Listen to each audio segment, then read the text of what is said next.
should probably get water.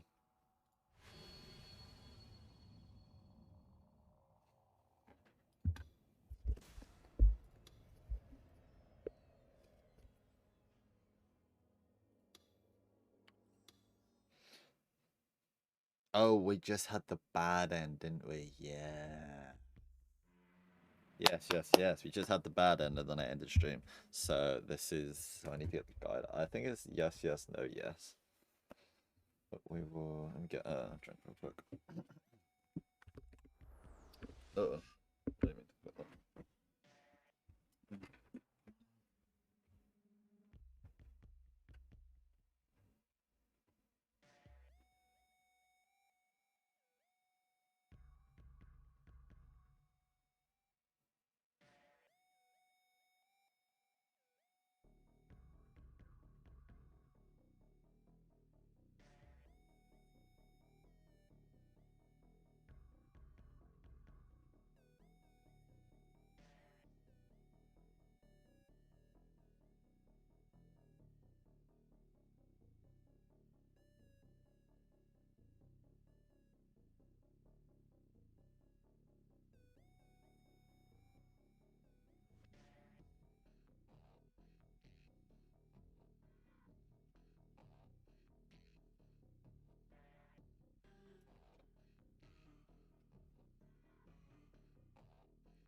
put that. Uh,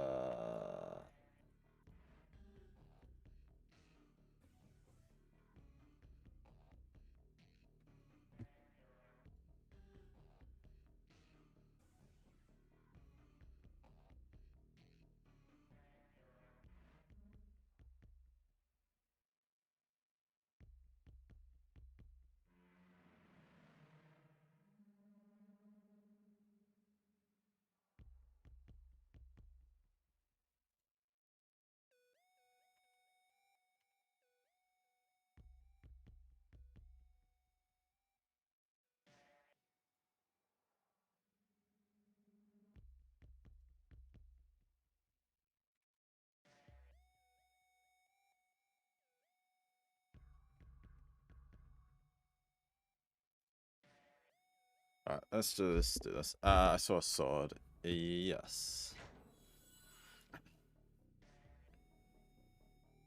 I distinctly saw a sword. Yes, I did. It's right there. If I move from here, I can take it. I think this is no.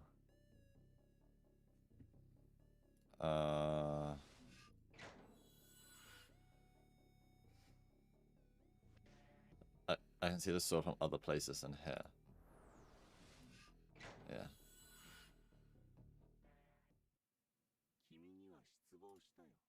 Oh, I guess that wasn't the correct answer.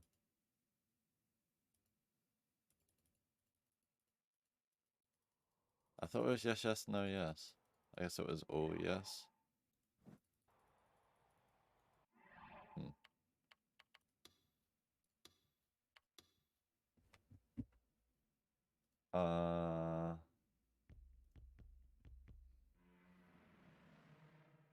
Yes, yes. Oh, yeah. Oh, it's... Wait. It's yes, yes, no, no, and yes. Oh, okay.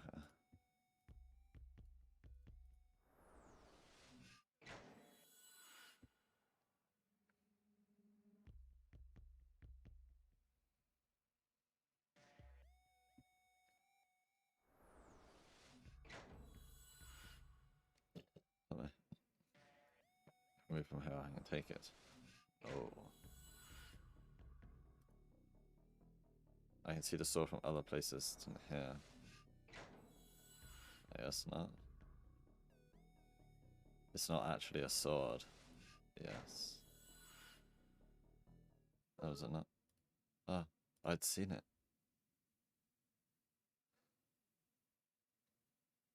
Within the night, move you cappy boy. Within the night landscape blurred my teary eyes, amid the scenery in which light was warped by my welling tears, I found a spot that looked just like a sword, just like what Ayase had said. I didn't notice this at first, but when I'd ever so slightly altered my perspective, it was there before I knew it. Even if it had just been a coincidence, I was more than happy with it. The more I thought of it as a sword, the more defined it became, and over time it was becoming more and more real. It was slowly turning into a definite part of the scenery, and eventually even its contours became clearly distinguishable. You found it, didn't you? Likely having noticed my change in demeanor, Shogun immediately spoke to me. Now, I want to reach out your hand and cut the sword free. You don't even have to think very hard about it. You can do this. No, you can't, and you know it. You can't listen to him, Taki. If you do that, you're gonna fall, and if you fall, you die. I looked down and I saw the crowd filled with countless people. The ambulance still had yet to arrive, just like back at noon. The response time was far, far too slow. Not that it was surprising, that was just how damaging the earthquake this morning had truly been. I can't cut it for you. How could I? Don't let your preconceptions restrict you. If you think that you can do it before you even try, you won't be able to. Throw common sense into the wind and simply see things as they are. Power dwells within you and the world will respond to that power. Just as it did with that flower bed. Would I really do that? If I just reached out, would that sword become mine? If so, then I should at least give it a try. I say it said that my D-sword would bring me salvation. Maybe those words were referring to exactly what was happening now. I would grasp the sword, complete the quest, bring Nanami home safe and sound, and have Shogun leave me alone forever. And then I would return to my peaceful life that I'd been living up until now. Do you really think it'll be that easy? Do you really think Shogun will let you go just like that? I mean, that guy's a serial killer who's already slaughtered 10 people. Even if Shogun wouldn't make me do the impossible, I could do it.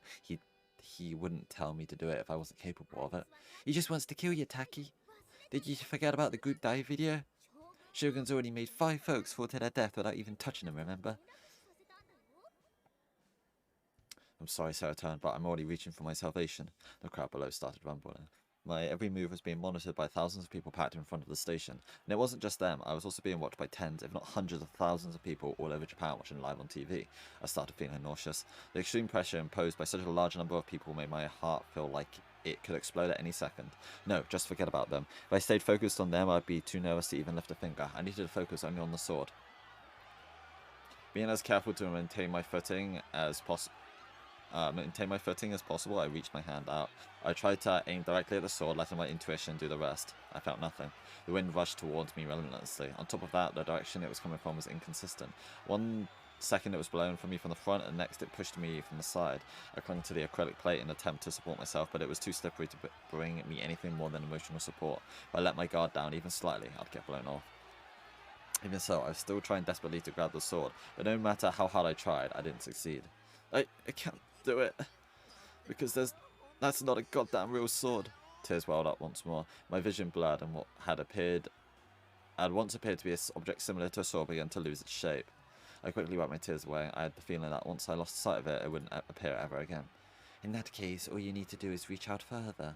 Fuck you, you don't even know how this feels. I bit my lip to hold back the tears, leaned forward more than I ever had before, and fished around in the open air with my hand. But I still couldn't grasp the sword. Oh, if I fell from here. I looked down once again. It was higher than I thought I was higher than I thought I was. I felt dizzy, so I pulled back and clung to the acrylic plate once more. Wait, I didn't grab a drink. Fuck's sake. What are you doing? Grab your sword. Quickly now.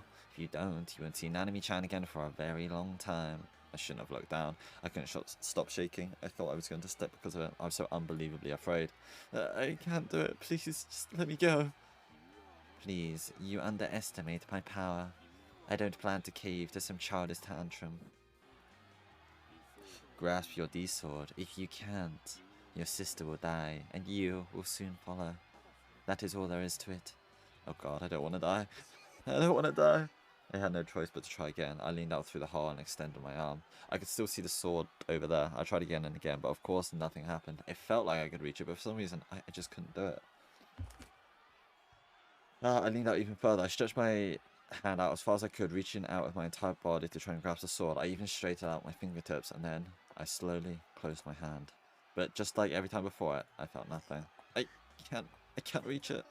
It was impossible, just like Serotan had told me it was.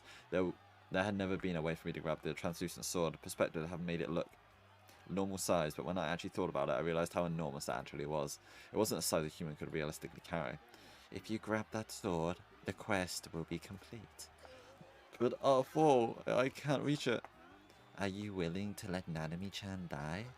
Hell, just let me go already. I don't want to die. Think about what happens at noon today. With the powers you have within you, even if you fall, the only thing you'll need to do is create yet another flower bed. You may fall, but you won't die. Are you sure you can do it? Right then, Serotan's snarky whisper reached my ear. Am I sure I can do it? Do what? If you fall from here, it will take less than 3 seconds to hit the ground.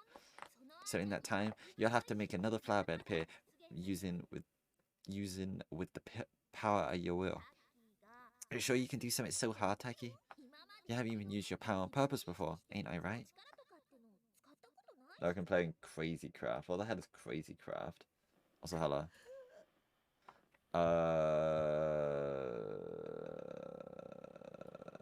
Grab. I'm guessing this doesn't matter why I pick. Let's go good though. I don't want to die. Even if I did have powers, I had no idea how to use them. So let's just run away, okay? You done good, Taki. Actually, let's save it here because I don't want a dumb romantic scene right now.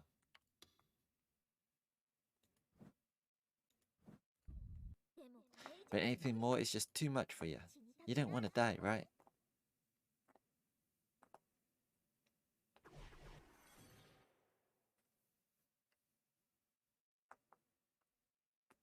But Nanami, Taki, you did good. Now you can live on as the tragic big brother who lost his little sister. The tragic big brother. Okay, yeah, I don't want to fucking do this. I don't like these good things where they just fucking rip. It's just like whiplash, isn't it? It's just too normal.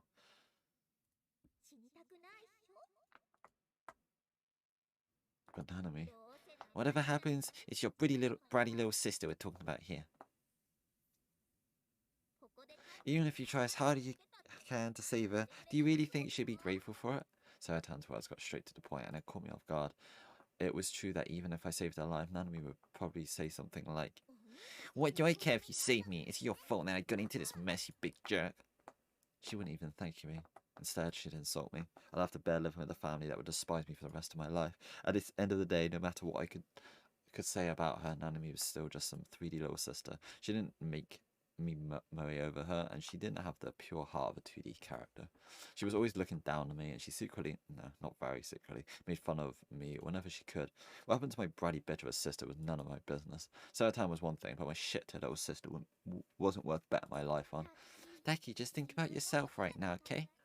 I don't want to see you dead, Taki. I just want to talk with you inside your head. Just the two of us, forever and always. Same. I always felt the most comfortable when talking to Serotan. I didn't give a shit about Nano. God damn.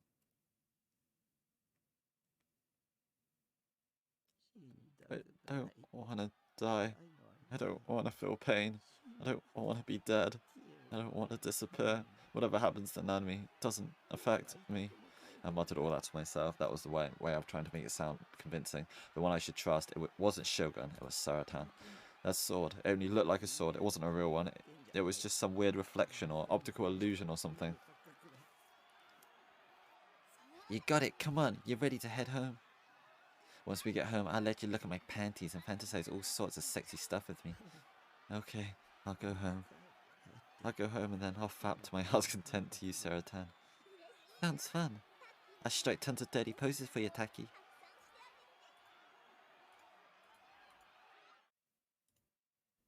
I slowly withdrew my outstretched hand. That alone made me feel much more at ease. I took Serotan out of my chest pocket and gazed at her smile. As long as I had her forgiveness, I didn't need anything else. I sniffled, sucking up the snot that had been dripping out from my nose. I then turned around and started walking towards Shogun. You gave you permission to move from that spot. You still haven't completed the quest.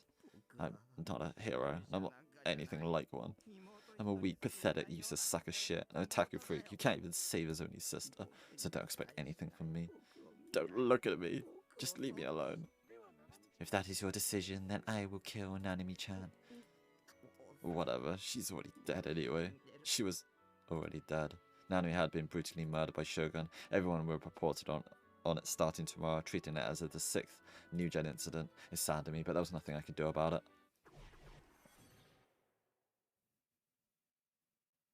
Just gonna be from her perspective now. Oh.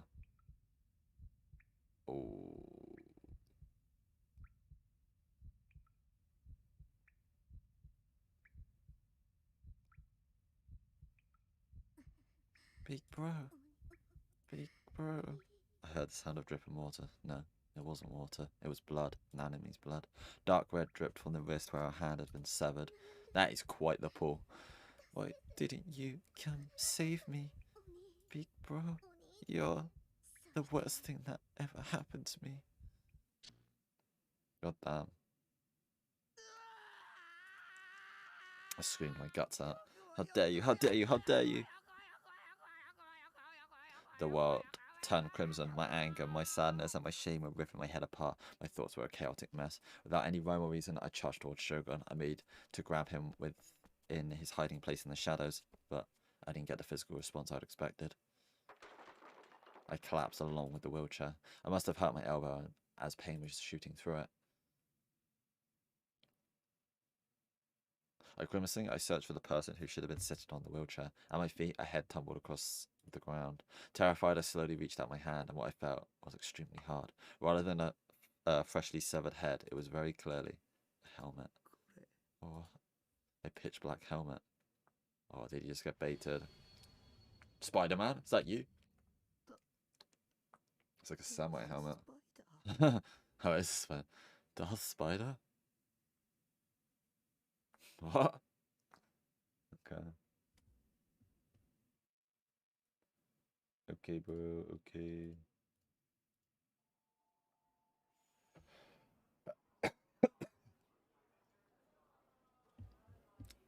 Despite midnight quickly approaching, the ticket gates of the subway's Hanzo-Min line were still filled to the brim with people. I just looked away. What the fuck just happened? Did I? Okay, was. Oh no, we just finished chapter 6. Okay, I literally just messed that. Well, rip Nanami, I guess. The earthquake had violently disrupted the public transportation schedules, and no one was even attempting to hide their frustration as they passed through the ticket gates. Employing a sidelong glance, Ban Yasuji inspected the monitor resting in the station attendance booth. The station staff had received the call yesterday during their morning operations. The caller had reported that a high school girl wielding a gigantic bladed weapon was going on a rampage in the area. The police had been dispatched in response to this, but arriving at the scene, they found no trace of the girl, nor the man who had supposedly been attacked. Ban, who had happened to overhear the story earlier today, was very interested in the appearance of the male victim. The fact that there had been several similar incidents also caught his attention. This was why Ban was making an appearance here at such an hour. According to his sources, the incident had been captured in full on one of the surveillance cameras. When Ban asked the station attendant to show him the video, they willingly agreed, but warned the detective that the video was a little creepy. Duly noting this, Ban elected to have them show him the video. The video was full of static. Maybe it was from the earthquake, Ban thought to himself. There had been various reports about the earthquake causing citizens to lose hard disk data, leaving Ban to wonder whether it was related. It would be difficult to identify anyone in the recording, as they were just barely visible. The recording featured a single man. He was standing by the wall in the far right-hand corner of the screen. The wall was located slightly far from the ticket gates, meaning passengers would not travel past it very often as they were changing trains. Incidentally, a few other passengers had crossed in front of the camera. The man's appearance was hard to make out due to the fierce static, but he was fairly short and thin and was carrying a large rucksack. What exactly he was doing, Barn could not say. After an hour or so had passed in the video, a small change occurred. A few people commuting to work were walking in the direction of the man, and then they swiftly stopped. The barn looked as if they had drawn to the man with the rucksack. What was truly strange, however, was that they did not even speak to him. They simply stood there in a daze. Oh, 1 second.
The people who had stopped did not seem to be acquaintances of the man. They were all different ages, sexes, statures. There was absolutely nothing they all shared.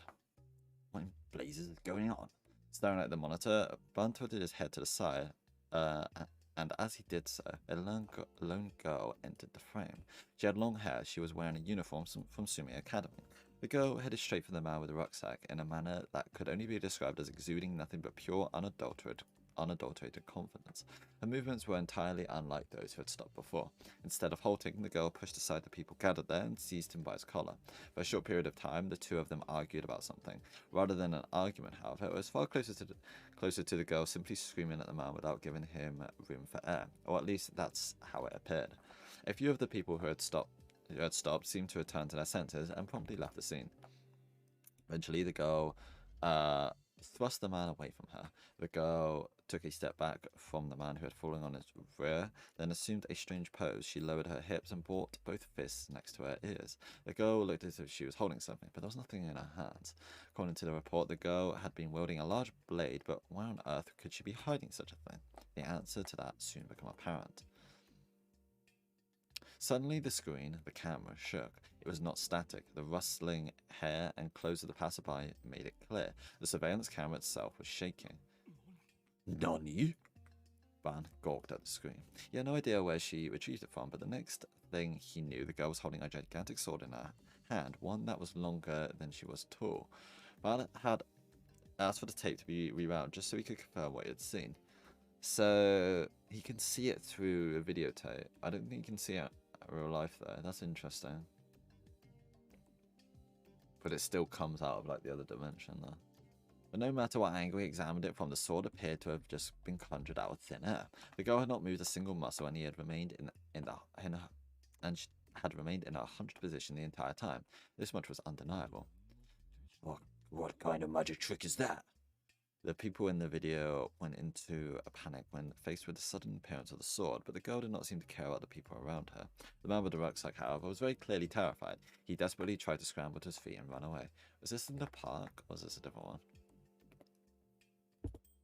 But the girl would not allow that. With incredible agile movement, she pursued the fleeing man and swung her gigantic sword as if it was as light as a feather. In a manner akin to a violent windstorm, the sword tore the man's rucksack to pieces. The impact was so strong the man immediately collapsed to the ground. Despite this, he appeared uninjured. In fact, when the police officers arrived on the scene immediately after receiving the call, they had not found even a single trace of blood. Who the hell is this girl? Then, as if the girl had heard Barnes murmuring something that should have been impossible considering it was a recording, she suddenly turned towards the camera. The screen ever so slightly distorted. The girl's figure disappeared in an instant. it was as if she'd never been there to begin with. The man's shredded rucksack had been left behind, and the remnants of it were proof that the girl had been there. It was hard to tell because of the static, but it was clear that the girl had disappeared from the screen in less than a second.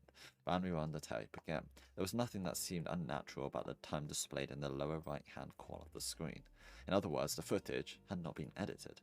But if it were true, if that were true, how can Ban explain the girl and the sword?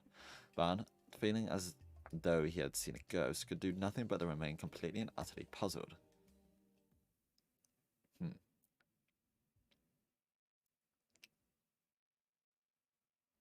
A world of complete and utter white, and I was lying right in the centre of it all. It felt as if I was floating, but I didn't know whether or not I actually was. I couldn't figure out what direction I was facing. Not up, not down, not left, not right. The silence was deafening. It felt as if there were hundreds of insects buzzing around in my head at once. If someone were to tell me that this was the afterlife, I couldn't see myself contesting it. That was how. Monotonous, simplistic, tranquil, orderly, immaculate, empty, and peaceful the world was.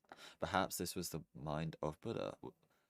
This is what the mind of Buddha was like upon reaching enlightenment. It was so incredibly different from my own mind. I wanted to stay here forever. The irritation that came with reality, the loneliness, the pain, the suffering. I don't want to face any of that anymore. As my thoughts began to cascade, I heard a noise burst into the white world that had previously been silent. The sound of a door being opened, and the sound of someone's footsteps getting closer and closer. Big bro, I'm here. Let's see. Hey, big bro, okay, so today I decided to bring you something real nice. Right, here it is. I got you a present. It's a hand-knit hat. It looks so nice and warm, doesn't it? Well, it is. Anyway, so the story is, you know how much I already like hats, right? Well, since it's winter and all, I went ahead and knitted one. So go on, try it on. Come on, don't ignore me. Oh, you still got some food left over. And it's curry too. You've got to make sure you eat it up, alright? Hey, so, is it true that hospital food's not very good? Well, that's sad, but you still need to eat it. Oh, come on, wake up, big bro. If you go to bed without eating, your stomach's gonna end up growling in the middle of the night. Someone's hand made its way under my back and forcibly shook my body awake. And then when I first realized that my eyes had been closed. That was gross. When I opened my eyes, a little girl was standing there. It was Nanami, my little sister. But she was awfully little. It was Nanami from a long time ago. But how long ago, I wondered. She must have been at least in elementary school. Okay, say ah. The younger Nanami scooped up some curry with a plastic spoon, then offered it to me, and I slapped the hand holding the spoon. Even after all this time, I still didn't know what had been going through my head, but in that moment, I'd knocked away the tray of curry and rice with my hand and sent it crashing to the floor. Ah. Big bro, these are some real bad manners, you know. I'm gonna tell Mum. Nanami crouched down to the floor. Nanami crouched down to the floor and picked up the tray I had cast aside. She then retrieved the washcloth from the sink on the corner of the room and began cleaning up the mess I'd made. You're a real troublemaker, you know. I swear you couldn't do a thing if I wasn't around, big bro. That's enough. I covered my face with my hands and slowly closed my eyes. Don't look at me. I'm sorry. I couldn't protect you. I slowly opened my eyes and saw a white ceiling. It was so bright it nearly blinded me. I blinked my eyes a few times. I tried to move my fingertips. I raised my hand in front of my face. The palm of my hand created a shadow. At last, I was free from the building glare. Blinding glare. I had been dreaming about Nanami. Ever since I could remember, she had an especially strong will. After the bus accident back in elementary school, I stopped talking to anyone and everyone. But even so, that part of Nanami only became stronger and stronger. Unlike my parents, who were simply overprotective and nothing else, she'd taken care of me all while remaining strict and firm. But that dream. Had I ever been hospitalized before? I had gone in for checkup, sure, but well, it was just a dream, so there was no real reason to take it nor the contradiction seriously. I was lying on a bed. It was a white bed with a pipe frame. The sheets were white, the pillows were white, the lino floor was white, the wallpaper was white, the fluorescent lights on the ceiling were white, the curtains covering the windows were white. The small shelf next to the bed was white, the ceramic water pitcher was white. The paper cups were white. I was starting to get fed up with all the white. Mustering up my resolve, I attempted to sit up. For a split second, I felt a numbing pain jolt through the area around my waist, but it went away just as suddenly as it appeared. The room was fairly large, at least twice the size of my base, but what really bothered me was how incredibly dreary it was. Maybe it was a hospital room. There was a pair of green slippers lined up right beneath the bed. I was relieved to find a colour other than white. This is probably like a mental ward or something, right? My body was moving just fine, and it didn't seem like I was dead either. I was thirsty. I wanted a cola, an ice-cold carbonated cola. But there was no way I'd be able to find something like that in this pure white room, so I forced to pour water directly from the pitcher into my mouth. It was a bit lukewarm, but it was enough to satisfy my thirst. Oh, yeah, so... Upon finishing the water, I took a breath. The door then opened, and a nurse wearing white scrubs came into the room. That was enough for me to confirm that I was in the hospital after all. Upon seeing me, her eyes grew slightly wide. She must have thought I was still asleep. Ah, I see you've woken up, Nishijo-kun. Oh, Nishijo-san. Facing me, she gave me a gentle smile, the mark of a true nurse. But something told me I'd seen this person before. Oh, I remember her now. She was the girl who had been at the hospital when I'd gone to see Dr. Takashino a while back. What was she said her name was? I couldn't remember, so I stole a glance at the name tag on her chest. Hazuki was written on it. Ah, right, Hazuki-san. How are you feeling? Hazuki-san held out a thermometer to me so naturally I couldn't help but take it. Could you please stick this under your arm for me? With how nicely she asked me, I had no choice but to comply. My head was overrun with question marks, but I put the thermometer inside my armpit nonetheless. People do that, that's weird. Immediately after I did so, a memory burst to life instead of my head. I remembered what happened. Back then, I had given up on saving Nanami. I had grabbed onto Shogun's wheelchair, but there had been no response. It had still collapsed in the heat, but when I looked up again, all I'd been holding was a Darth Spider's helmet. Count Darth Spider, the very embodiment of evil in Spark Wars. That's fucking funny. His black-clad appearance was famous even in Japan, but I would never have thought that Shogun would cosplay as him, so my anger had been overridden by raw confusion. After that, I had stood up and looked at the wheelchair, but there had been no one in it, only a black hood draped over the back of it. That was another part of Darth Spider's costume. I had then examined my surroundings one more time, but there had been no one there. I'd been the only one on that pitch-black rooftop. Suddenly, the Preston came flooding in all at once. They had surrounded me with lights, cameras, and microphones. I had no room to breathe. There had been more than 10 of them in total. I had been so overwhelmed by it, my terror simply grew and grew. I wanted to run away, but I couldn't move a muscle. I'd been a total mess. Nishijo-kun, what happened to your clairvoyance? Does this mean you don't know who the new gen culprit is after all? Could that Darth Spider, however, have something to do with your psychic powers? Nishijo-kun. Oh, Nishijo-san, would you please answer our questions? If you claim to have nothing more to say, you realize that you'll have wasted a whole lot of time and money, right? What was all this for? Was it publicity stunt to take advantage of a new gen? Don't you find that to be completely inappropriate? Have you spoken with Yuri Brightman recently? What do you two talk about? Do you think there's a connection between the earthquake and new gen? Would I be right in assuming that the anime go figure you're holding in your hand is some kind of totem you're using in a ritual? Did anime or video games have any kind of influence on this behavior of yours? Nishijo-san! Nishijo-san! Oh, the lighting pointed up at me had been incredibly hot. It felt as if my skin was singed by the sun during the hottest part of the summer. The flood of people from the media made me feel lightheaded. My field of vision had been spinning around in circles. I'd been cornered up. I'd been panicking. I'd been unable to breathe. I'd grasped my head. I can't see anything. I don't want to see anything. I can't hear anything. I don't want to hear anything. I can't feel anything. I don't want to feel anything. Stop. Leave me alone. Don't look at me. At the very same moment I screamed, like a computer that had short-circuited, my consciousness had severed. Okay, so he didn't, like, get hurt or anything. He just sort of clonked out.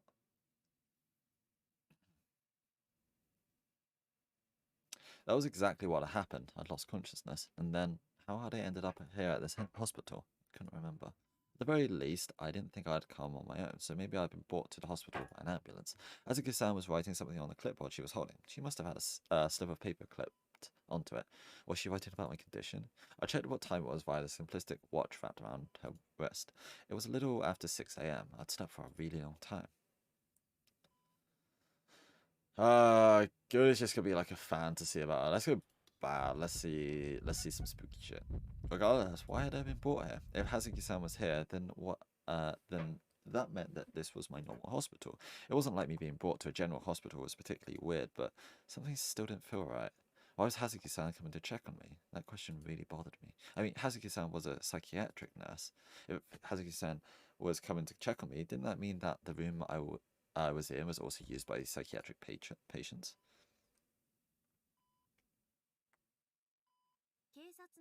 I've been informed that the police would like to speak with you. Huh? Hazuki's gentle tone turned cold. Without looking at me, she continued writing something on a piece of paper attached to a clipboard. You would have to be a really horrible person to kill your own sister. Oh, what has she just said? They found her in your house. Her corpse. Oh, what? You cut off your sister's hand and carried it around with you. That's not normal. You didn't kill anyone. So you've claimed. The detective has been complaining about how useless it is to converse with you. You say nothing but incomprehensible nonsense. Are you intending to plead not guilty by reason of insanity? Even if you do, it won't help. Everyone knows. You killed her. My chest squeezed tightly and I began to hallucinate that everything before my eyes had gone completely black. I was starting to doubt myself. Had I killed Nanami? No, that couldn't be true. You murderer! Wait, did she say that?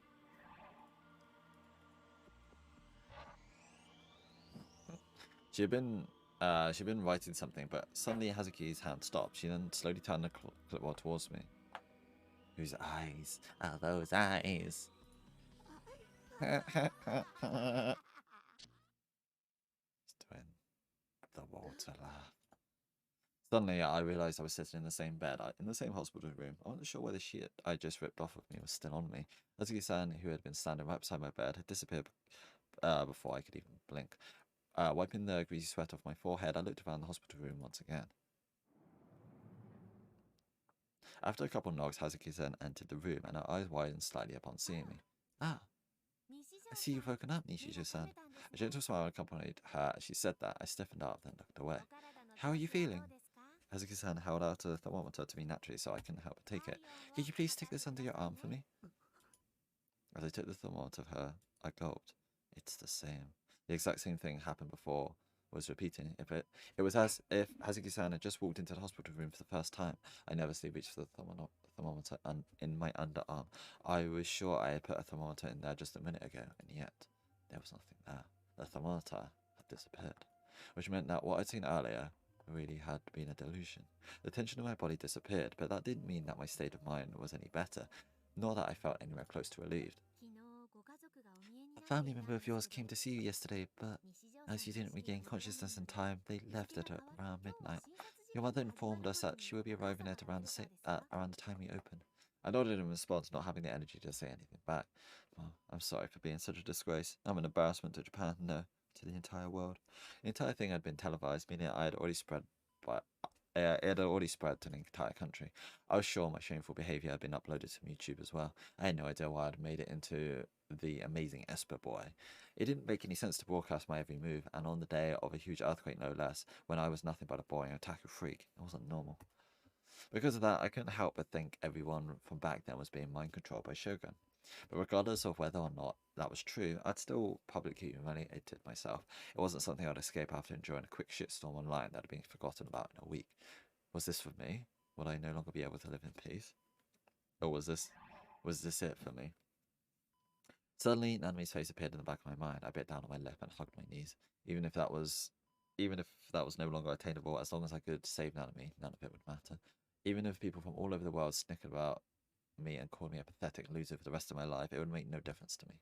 But I couldn't save her. I couldn't even do that much.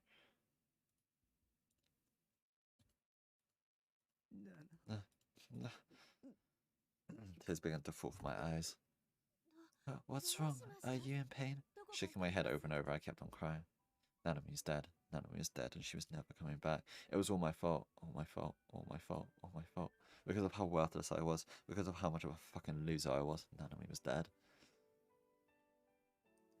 Back on the rooftop, I'd given up so easily on obtaining the D-sword. I had Serotan's seductive voice in my ear, but that was just my pathetic self pretending to be someone else. I was the one who made the decision. I'd made myself look like a pitiful victim. I've chosen to sacrifice Nanami so that I would survive. I hated myself, how fucking pathetic I was. If only I tried just a little bit harder. I told myself that I'd given up on my own volition, but now that it was all over, I regretted every single thing I'd done on that rooftop. I was absolutely disgusted with myself. She was gone, nothing could save her now, and yet, even still, I couldn't help but think that if I could just go back to that rooftop and I tried a little bit harder, but I knew that even if I could actually go back, I'd just give up all over again, finding some other excuse to get me out of it. That was just who I was. A completely useless, irredeemable piece of shit. Nanami, I'm so sorry. Nanami, Hazuki-san rubbed my back in an attempt to comfort me. I was a useless sack of shit to the very end. I was even causing problems for nurses that had nothing to do with me. The tears refused to stop. There's something you regret, isn't there? Well, whatever it is, I'm sure your sister will forgive you. Huh? How did they know that Nanami was my sister? Even that aside, the formulaic consolation she was giving me was the last thing I needed right now. I'm sorry, Hazuki-san, but no one can understand how I feel. I hated myself. I was pathetic, did nothing but take advantage of everyone else, and only ever thought about myself. The world would be better off without me. Maybe I should just end it all. She was very worried about you when she came in yesterday, Nishijo-san. She had the cutest little, you have the cutest little sister, don't you agree? Okay, that's kind of weird. So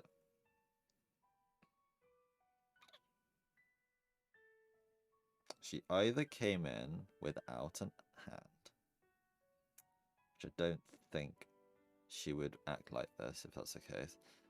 It was either someone else's hand, and she'd be like, "Oh, I lost my little froggy and my little bracelet," or he had imagined the whole thing, or the whole hand thing. I don't know. What was she talking about? Nanami, my little sister, is dead. She'd been kidnapped by Shogun, her hand had been cut off, then she'd been imprisoned someone, and in the end she died all alone and afraid. When I imagined it, it felt like my heart was being torn into dozens of tiny pieces. Oh my goodness, is she really? Forgive me, I'm afraid I've made a terrible mistake. In my life, I'd thought that Nanami was annoying, although we had been siblings for 16 years. Even though she'd call me a jerk more times than I could count, she was always worried about me. The reason why she always nagged me so much was because she was trying to help me break free from my toxic lifestyle. Whenever she'd bought me food from our parents' house, she didn't just give it to me and leave. She'd always try to share it with me. Normally, if a girl her age had an otaku freak for a brother, they'd never associate with him. And while the things she said didn't make her the easiest person to be around, she still talked to me and she would listen too. Whenever I'd been at school, she never avoided me. No, she would actually approach me. No matter what, Nanami always treated me like a vile otaku freak virgin, like a brother, like a human being. Her mere existence had helped me more than I ever knew, but realizing that did me no good now, it was too late. But if that truly is the case, then what did she mean by big bro? Huh? Huh? I looked up, unable to properly comprehend what I just heard. As my eyes were blurry with tears, I couldn't see Hazuki-san's face properly. What has she just said? She called out to him again and again as he slept. Big bro, big bro. I would have never thought she had been anything other than his sibling. There was only one person who called me that. Are you telling the truth? Vaulting out of my bed, I pressed Hazuki-san for an answer. I'm sorry, the truth about what? Nanami, my sister, or was she here? Well, I didn't hear her name properly, so you said she could be Big Bro, right? Yes. Well, where's she now? Where's Nanami? She went home yesterday. She left together with your mother. Injuries? Did she have any injuries? Huh? No, nothing I could see. So she was okay? Nanami was okay? Yes. Although I should clarify, I'm not sure whether or not it was Nanami-san, but the girl who visited yesterday was doing just fine, yes. Nanami was alive. From everything Hazuki-san had said, it had to be true. I sat down on the bed, utterly dazed. But how? Shogun had said that he wouldn't give Nanami back to me until I completed his quest. Had he just released her out of pity? Or had Nanami escaped on her own? But then, how would that explain the hand that had been sent to me? According to Hazuki-san, Nanami hadn't even been injured. Did you even consider that the hand I sent to your place was someone else's? Maybe it was like one of the other girls. Maybe it was like Vimy or something.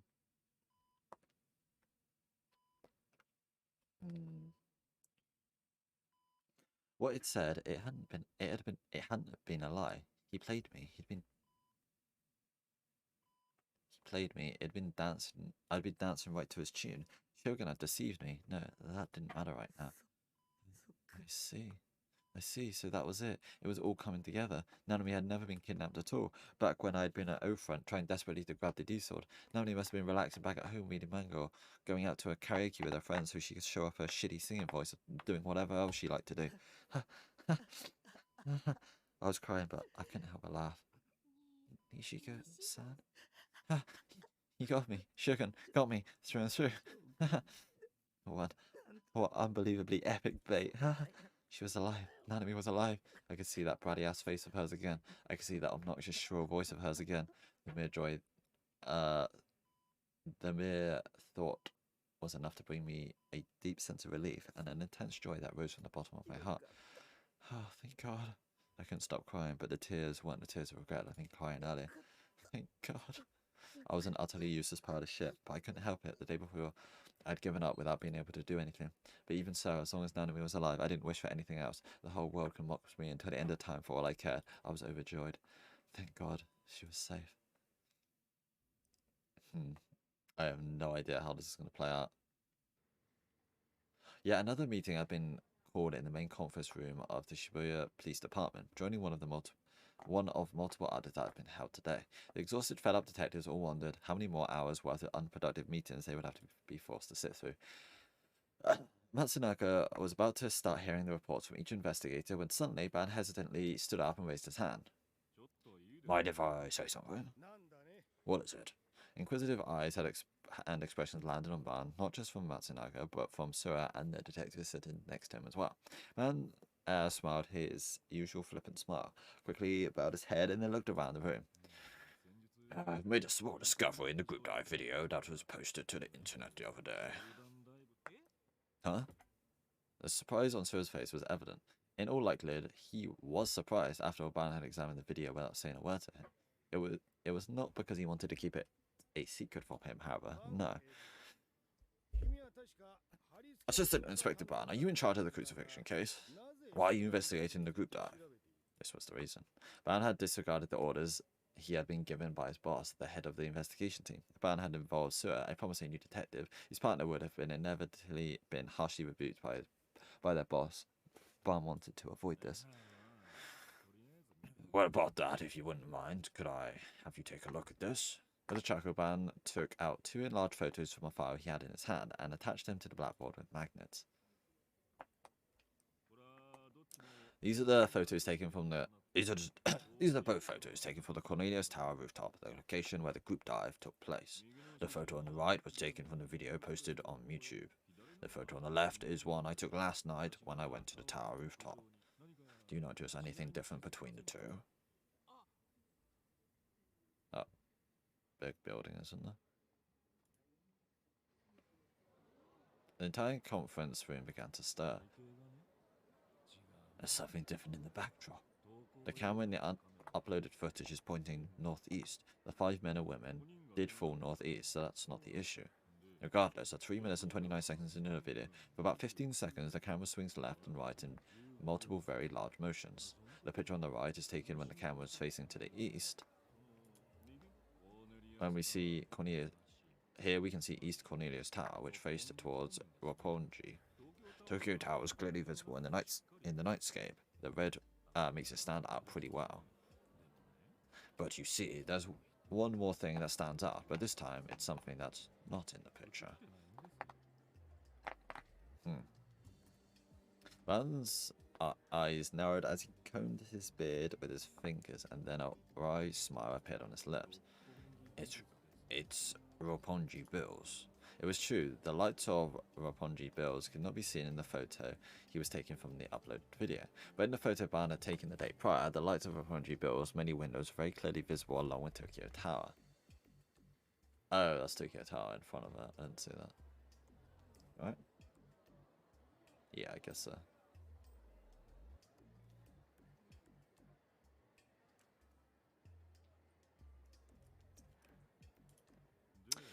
I happened to come across a few panels in the lobby of Cornelius Tower, ones that were displaying a couple photos from back when the towers were first completed. This is one of those panels. I retrieved a new photo from the file and pinned it next to the previous two. It was also a picture of the Roppongi area taken from the rooftop of the tower, but it was not a picture taken at night, it was one taken at day. You can see Roppongi bills right there. It's under construction, but my point still stands. The commotion in the conference room grew even louder. Matsunaga, meanwhile, remained silent as he stared at the photo with a stern expression. Cornelius Tower was completed in 2001. Roppongi Bills was completed in 2003. In the photo taken back when the tower was completed, Roppongi Bills was still under construction, and as such, it wasn't quite as tall yet. However, the year when the group dive video happened was 2008. It wouldn't make a whole lot of sense if it wasn't there, don't you think? Roppongi Bills, that is. Oh, and another thing, there was no signs of the footage being tampered with in any way. Where are you going with all this? Having seemingly lost patience with the detective, Matsunaga urged him onwards discontently. It's not hard to say, but I do have one theory. Wait, sir, are you saying that the video was taken before 2003? That means it was taken more than 5 years ago? Dang it, sir. Barnes' shoulders slumped dejectedly. The young detective's keen insight was brilliant. Sura had said exactly what Barnes had intended to say. However, having said it out loud in such a straightforward manner only made the claim appear all the more dubious. Barnes' careful plan on how to articulate his points had been all for nothing. That's idiotic. Afraid someone's been reading too many detective stories. The faces of the 5 victims in the video were identical. There's no way the video was taken 5 years ago. If you've got the time to scour for such trivial clues, then why don't you go do a couple witness interviews, Assistant Inspector? I just pretend I didn't hear that. On that note, I've got something to talk to you about, so see me after this meeting. After letting out a short sigh, Ban gave up and sat back down. Well, it's not like I expected him to believe me. Bitter and unwilling to accept defeat, Man muttered that inside his head before returning to listlessly fanning his face with his handheld fan. And yet, despite all the work he had done, if one were to ask what the absence of Roppongi bills in the video signified, Ban would be unable to answer. I guess it's just more like the delusion stuff. But I don't know how that works with cameras. After I found out that Nanami was alive, the doctor came to me and asked me a few simple questions. They wanted to make sure whether or not I was well enough to leave. I answered the questions to the best of my ability and then opted to leave the hospital before my mum came back. After that disgraceful behaviour I showed off in front of the entire country, how was I even supposed to face my family now? And if Nanami were to come back, I knew that I'd be so happy I'd immediately burst into tears all over again. And then since she wouldn't know why I was crying, Nanami would then take it seriously and start yelling at me not to worry about her, probably while calling me an idiot too. When I thought about that, I nearly fainted from the sheer embarrassment, and so instead of letting that happen, I decided to employ strategic retreat. A nurse brought in the most disgusting breakfast of all time, and after chipping away at it slightly, I snuck out of the hospital room. I made my way down the first floor and then into the lobby. The clinic hadn't opened yet, so the lobby that was usually packed with old people was completely deserted. I confidently walked towards the front entrance. Luckily for me, the automatic door opened, giving me free rein to exit the building. The hospital staff might have gone angry with me for leaving without asking them first, but when I had to stay away from the hospital until everything calmed down. As for the medical fees, I left my mum a note telling her to go ahead and pay for it, so it should be fine. Despite the fact that I had stayed overnight at the hospital, I wasn't exhibiting any actual symptoms, and my mental state was doing much better after I learned Hanami was alive. Making sure to keep an eye out for any ambushes by Shogun or Yua, I quickly made my way back to my base. You haven't seen Yua for a little while. Phew. I'd made it back. My mental state had done a complete 180 since I'd last been at my base. Of course, I was feeling a lot better now. If only I could have let my past self know that. You let yourself get baited far too often, mate. I rate 80 out of 8. That's no reason for you to get so riled up, dude. Nanami's fine. Lol, he 100. Jesus Christ. That rate 8 out of 8. Holy fuck. Is that... Did I swear, like, Japanese lingo always predates ours, like... I remember that like maybe like 6-7 years ago, not like 15 or something along those lines. Thinking back on it, yesterday really have been really had been a living hell. Everything had just gone to shit. I got on a weird phone call in the morning. Then there had been an earthquake. Then the data on my hard drive had disappeared. Then I had to witness ISA try to offer self right in front of me. Then I got an email from Shogun. Then he'd sent me a severed hand.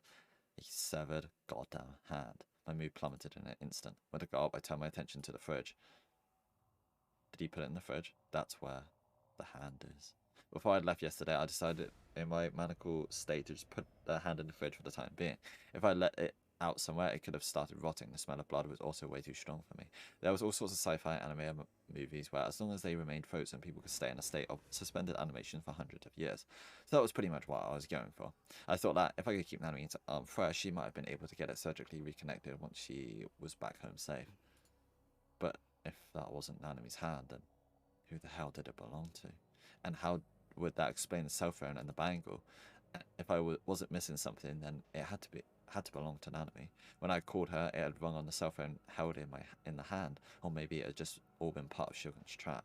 Was it even possible to make such a perfect replica of Nanami's arm? I'll just look one more time, just to make sure. In truth, I really didn't want to. The entire hand thing grossed me out. Just thinking about it made me want to puke, even if it did belong to Nanami. I wonder if it's going to be there at all. If it's not, this is going to be weird. The box is there though at the back. That might be in a different box actually.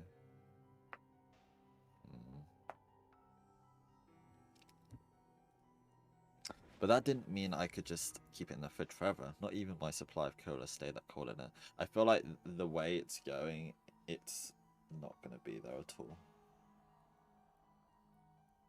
I don't think it's someone else's hand. I think he was just going a bit loopy. But that didn't mean I just could keep it in my fridge forever. Not even my supply of cola stayed that cold in it. I considered asking the police to come take it, but then I realised that they just suspect me of being the new gen culprit, even more than they already did, that is. It would probably practically be suicide to dial 110 and go, "Hello, yes, please come and take this person's severed hand off my hand, thank you." What should I do? Should I just throw it away? But supposing it was Nanami's arm, it didn't really sound like a good idea to throw it away. Hell, were you even allowed to throw away human hands like that? Did they constitute as burnable or non-burnable trash? I tore out my hair. There was no point continuing to torture myself over it. I'd just go ahead and check one more time that the bangle was on her wrist and then she was holding her cell phone. Was it Nanami's or was it someone else's? That was the question I hoped to answer. It's not there. There's no way it's there. I stood in front of the refrigerator and gripped the handle. I closed my eyes and then I took one, then two, then three deep breaths. Unsurprisingly, the temptation to just call Remy and ask her to do it for me crept into my mind that I quickly shook it away. No matter how good of an ally Remy was to me, there was no way she wouldn't freak out upon finding someone's hand in my fridge. And then if I managed to fuck up the explanation, she'd fall out of love with me and then turn me into the police. Remy's definitely like behind some of it. She has been completely absent since all of this has happened. I was going to have to do this on my own somehow. Ugh, fuck. I clenched my teeth, took 2 more deep breaths, and then I yanked on the handle with all my might. Yeah, it's not there. What? It was empty. Entirely empty. I'd thought for sure that I put the hand in there yesterday. It had been wrapped in aluminium foil. It should have been on the top shelf, and yet there was no sign of it. You're going to get a call from Nanami in a second. She's like, "Hey, big bro, you at the hospital?" All that was there was a few bottles of cola and a bunch of rotten clementines. Nothing else. It's gone. How? Just like that, it was completely gone. I crouched down and looked further into the refrigerator, but of course, it still wasn't there. There wasn't much in there to begin with, so it was already practically empty. There was no way I could have missed it. I put it in here yesterday, didn't I? Or maybe I just assumed that, and in reality, I just left it somewhere. I closed the fridge door and then looked around my trash-filled room. The cardboard box is gone too. The large cardboard box with the hand inside of it. What had I done with it? It felt like I tossed it into the corner of my room or something, but either way, my memory of last night was very unclear. More things had happened yesterday than my poor brain could handle, and everything was made all the more brutal due to the utter chaos of it all. Calm down, just calm down. Now get your thoughts together. Think of why it might have disappeared. I mean, he could have, like, taken it. My mistake, I put it somewhere else in my room. I took I myself took it outside yesterday, threw it away somewhere. Shogun took it back. The police searched my house and confiscated it. The mass media broke in and stole it. The hand never existed in the first place. Booted up the word processor on my PC and wrote down all the possibilities I could think of. Yeah, I mean, there's a chance he like just takes it all back, but I think it's all in his head. That's the most logical explanation. My base had been unlocked ever since yesterday. Yeah, exactly. So if someone really wanted to, they could have come right in and taken it without much trouble. That would also be consistent with how Shogun had been able to put that hand in my room in the first place. Or maybe it was number two. My memory of when I'd left my base to go to Ophran was unclear. The feeling that I had to save an enemy, seeing the severed hand, how terrified I was of Shogun, all of those emotions swirled around me, invading each and every corner of my mind. I couldn't calm down at all. Maybe I just left my base and tossed the hand in a dumpster somewhere without knowing it. Or maybe the whole hand thing in general had just been a delusion and it didn't actually exist at all. But when I went to check my email, I found that the one I got from Shogun yesterday did in fact exist, and in that email he clearly stated that the hand was a present. Not to mention that Shogun himself had talked about it yesterday. I just couldn't believe that it had been just a delusion. Okay, then what about the possibility that the police or the media took it? Those people looked at otaku freaks like they were no better than shit smeared on the bottom of their shoes, so it wouldn't surprise me. After everything that had happened yesterday, I was afraid to look at the internet, and yet in the end I couldn't help myself, so I clicked open my browser. First, I checked the news section on Taboo, as well as the news sites I would typically go to.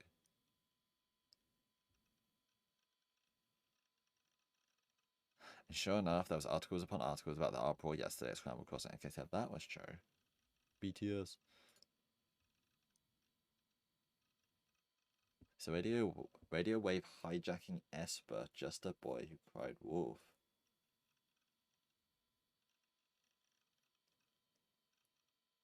Radio wave hijacking Esper.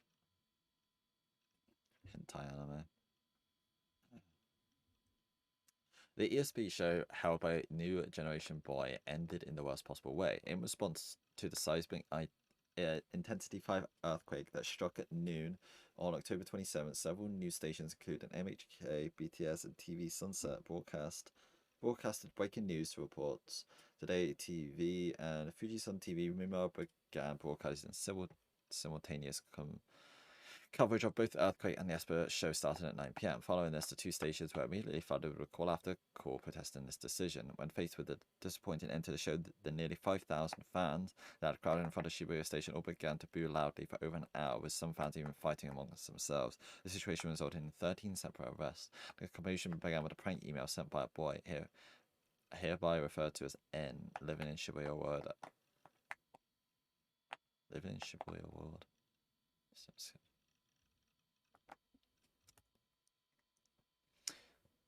Living in Shibuya World, our first news stations were skeptical of the email, which claimed that the boy was a clairvoyant esper who could see the culprit behind the New Generation Madness, the popular name for a series of brutal incidents taking place in Shibuya. However, when American psychic detective Yuri Brightman, age 43, informed Today TV and Fujisan that he would be willing to become the boy's legal guardian, both stations immediately took him at his word, or so the story goes. Ratings for both Today TV and Fujisan TV were extraordinary, with the highest simultaneous viewership exceeding 40%. These are astonishing figures, surpassing even that of Kohaku ringing in the new year. Although these figures may only be for the simultaneous broadcast with the earthquake report, the broadcast was obviously a huge success in terms of viewership. However, the boy starring in the show, N, did not turn out to be an esper. He repeatedly riled up the audience by motioning like he was going to jump off the building, but his performance did not extend beyond that. Undeterred, media companies dared to go up on the rooftop to report on the situation and attempt to get a comment about the New Gen incidents, but they were unsuccessful. The boy was found collapsed on the rooftop, holding a moe anime figure and a costume from a popular Hollywood film. According to otaku culture expert Professor Shiba Yoshura of Meisei University, there has been a rapid increase in the number of young people who dream of becoming heroes, but in the pursuit of this dream, act with no regard to the world around them. Under the influence of anime, video games, and other similarly damaging media, they have lost the ability to distinguish between fantasy and reality. This is likely what is causing them to act in such a way they require psychological care. I hadn't sent any emails to the media. I never even seen Yuri Brightman's show, let alone met him. So what the hell? Was this all just a part of Shogun's plan like I had originally thought? what was that ultimate goal? What was his ultimate goal here? He said something about it being a quest or something. Okay, then what was the point of having the mass media televise me trying to get my hands on a sword? I didn't get it. What was Shogun trying to accomplish? Had he even released an enemy alive? I followed the links to various articles, but even after reading through all of them, not a single one of them mentioned Shogun. There had been practically no gap at all between when I tackled Shogun and when the media had come bursting onto the rooftop. Even if Shogun had managed to escape during that window, the media would have seen him. I'm guessing it was just like a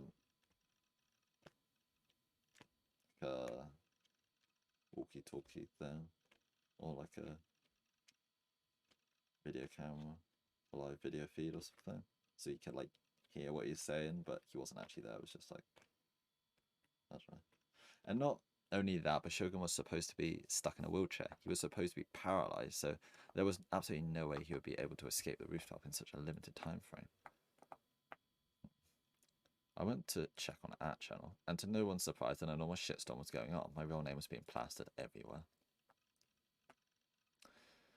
It is I, Anonymous. The uniform that Nishijo dumbass was rocking is from Sumi, isn't it? Are there any Sumi students in this thread right now?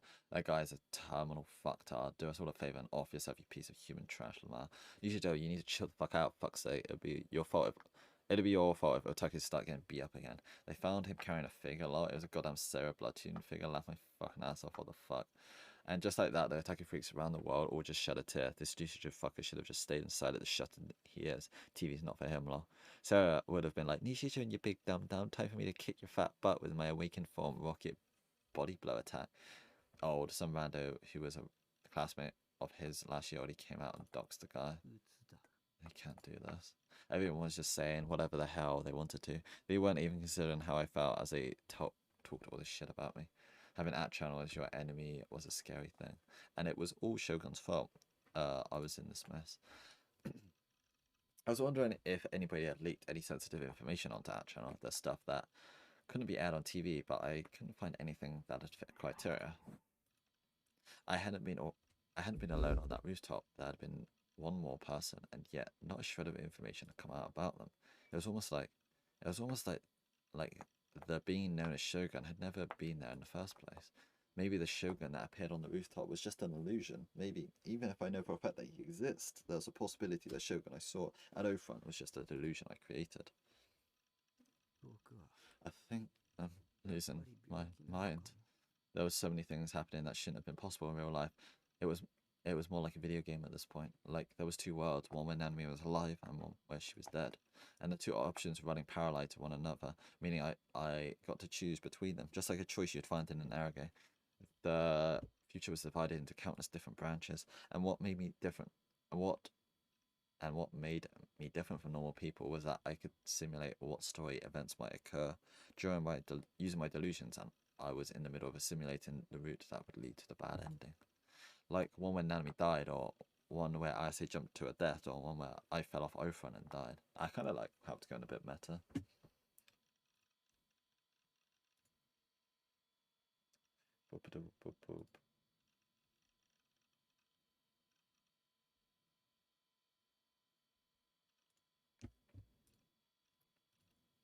In other words, for some reason, all these things that you'd normally find in the bad ending group could be coming after me, almost like they were hunting me down due to a trap I myself had set. Maybe I just had the desire to leave behind my boring, uneventful life and go to a more exciting world, like one from a game. And because of that, I've been unconsciously showing myself what that world would look like. That couldn't be it. I didn't have any desires even remotely like that. Or at the very least, I would never want to make myself go through anything that'll make me feel sad or scared, simulation or not. Besides, the power of imagination can only take you so far. What I've been considering was nothing more than some childish bullshit delusion I'd come up with without thinking. I sighed, leaned back in my chair, and looked up on the ceiling with a blank stare off my face. Reality isn't set in stone. Anything and everything just felt fake. The world I was living in was completely hollow.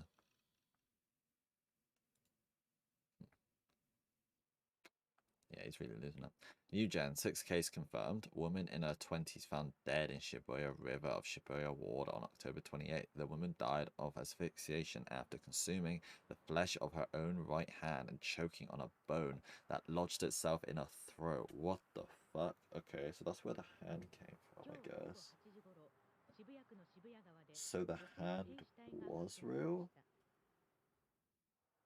How did he get Nanami's phone then?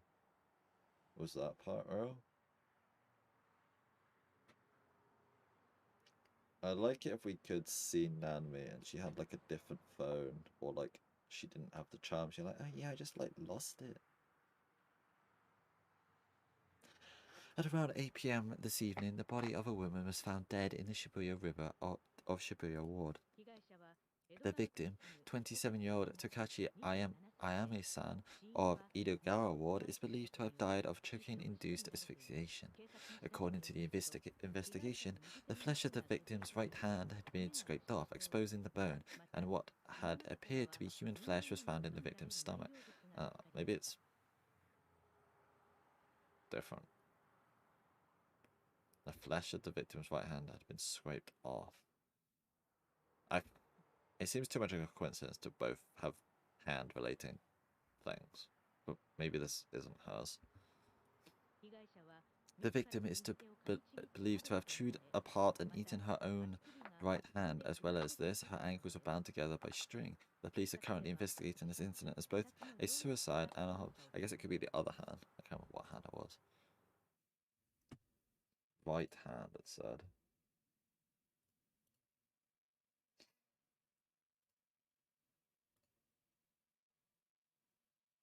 Is that a right hand? Yeah, it is. Does it look chewed? I don't know. It kind of looks just like lopped off.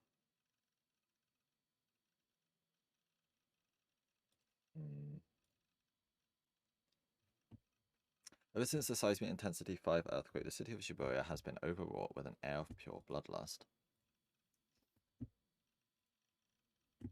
The sense of order in the city has been visibly deteriorating. This decrease in security was not just regarding fights among young people, but the increasing number of store windows being broken, as well as a large surge in theft. The media continue to use the term new generation in order to establish a feeling of crisis and entrapment, and in response to such fear-mongering, a handful of stores had abruptly ceased operations.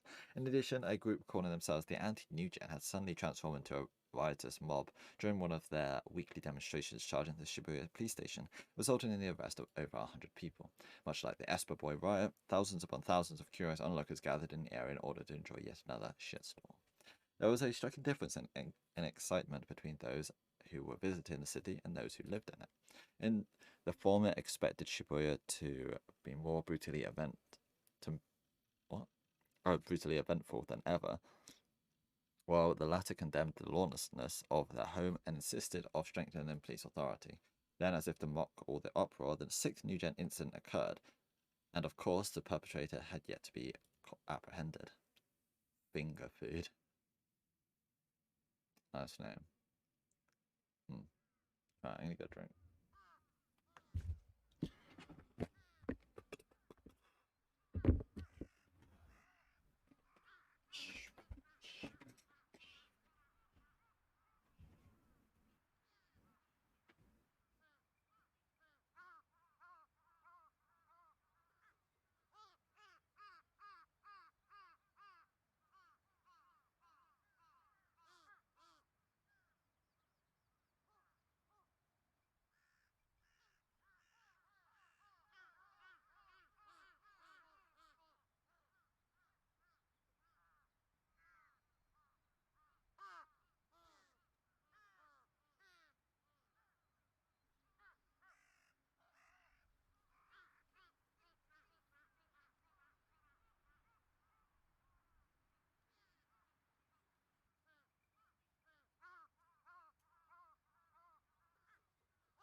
It had been a week since the earthquake, and in that period of time, I had been suspended from school. Even if I hadn't been suspended, I wouldn't have been in a proper mental state to go to school anyway.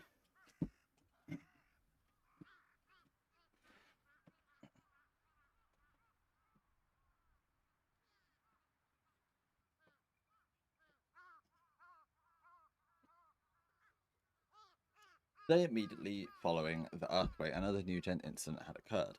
That incident, just like the murder of Dr. Takashina, was obviously supposed to send a message to me. It was a woman who'd bitten off her right hand. There was no doubt in my mind that it was supposed to allude to Nanami's severed right hand.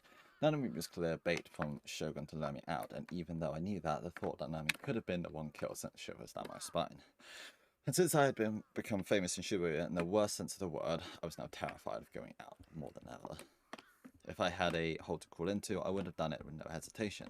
Even going to the convenience store to buy food for myself killed me, and there had been entire days I went without eating.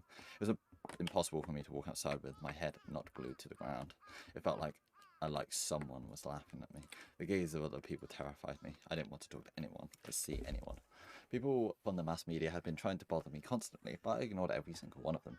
I hadn't called my parents, nor had I talked to Nanami. I hadn't been playing ESO either. If it somehow got out that I was no heart, I would have been absolutely fucked. It had been 1 week now. Was that enough time for everything to cool down? People would say, oh, they'll forget about it in a month, but hopefully it didn't actually take that long. And I mean, trends did go by extremely quickly these days. The slang people used become obsolete by the next year. Even net slang or memes that people use online died out in just a couple of months. Television sought out heroes, idols, villains, or whatever else they would excite the public. But as soon as it found them, it consumed them for all they were worth, and then promptly discarded them. Even the new gen cases, which have been going on for 6 cases now, were quieting down. No one even talked about the first case on that channel anymore. Everything faded from people's memories in the blink of an eye, which was why I was hoping that in the past week, everything that had happened to me had already faded from the public consciousness, just like some passing trend.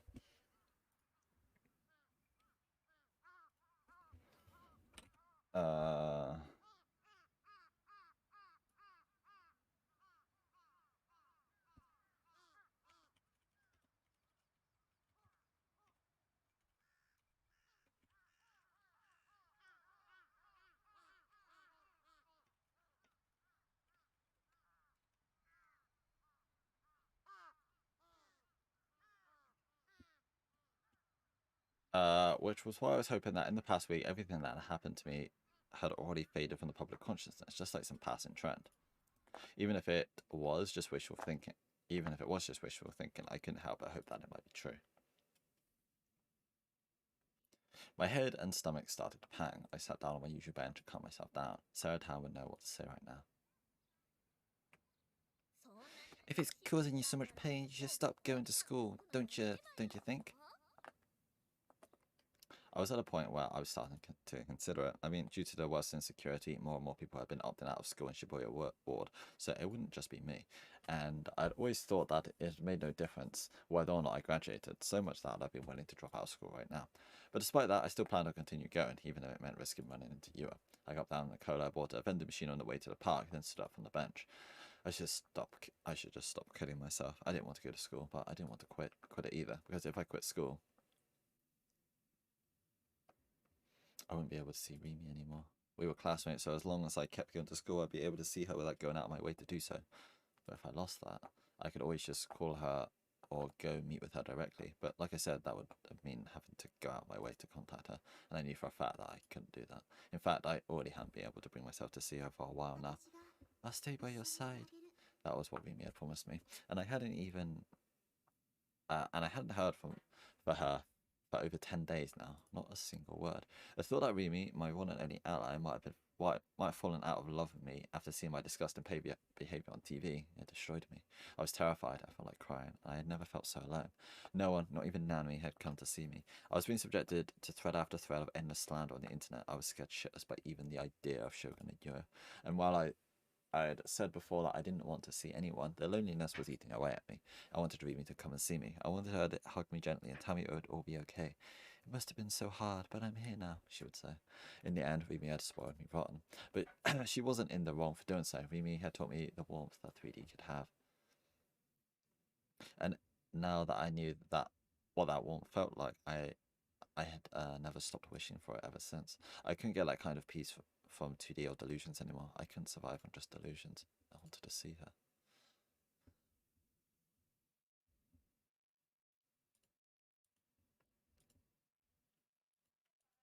When I passed through the school gate, I didn't notice any particular change in the atmosphere. That is to say, no one had noticed me. I entered the building and started up the stairs. A girl I didn't recognize went to pass me, but just before she did, she let out an audible "ah" and looked at me with pity in her eyes. Dude, we haven't seen like anything with that new transfer student. She hasn't done anything yet. She was introduced like fucking 3 chapters ago as well.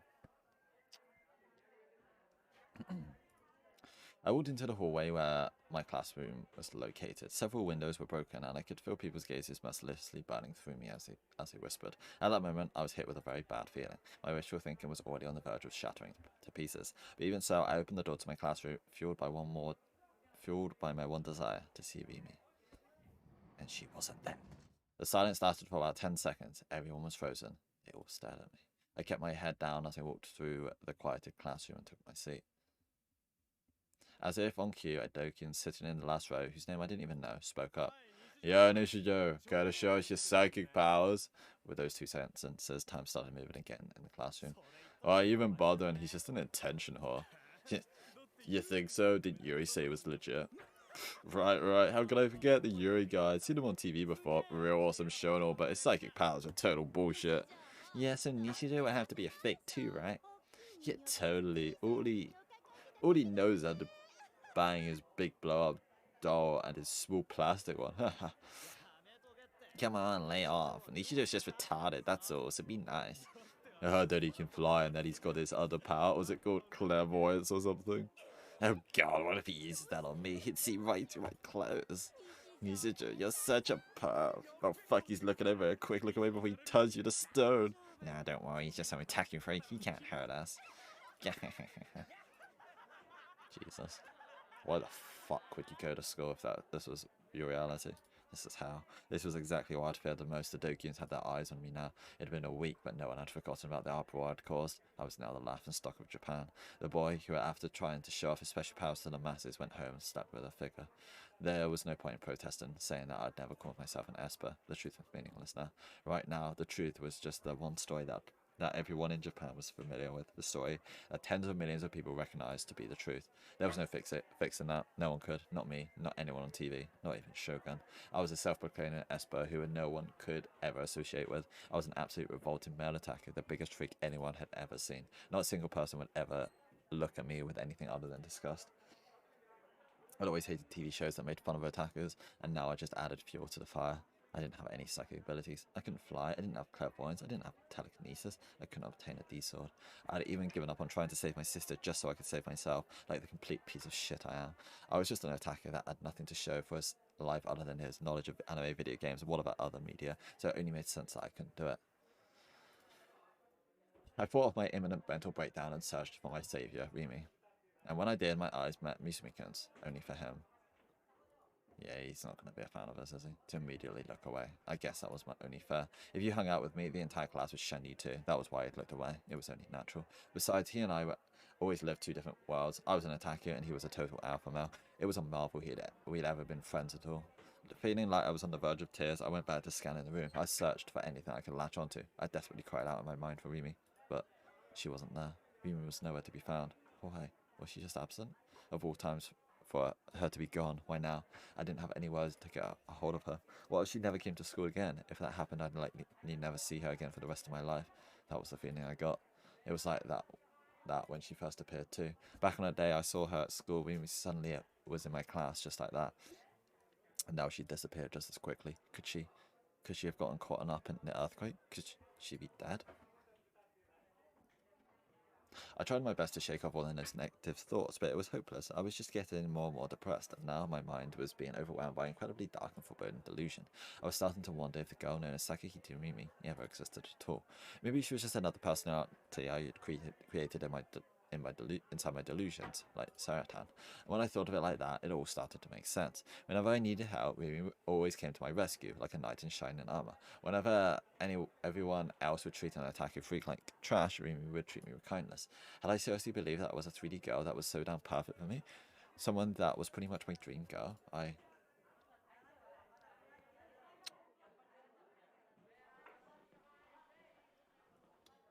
had no reason to come to school anymore. My one and only reason was gone. I really was completely alone, just like I'd always been. I'd always been completely and utterly alone. I started crying inside my head.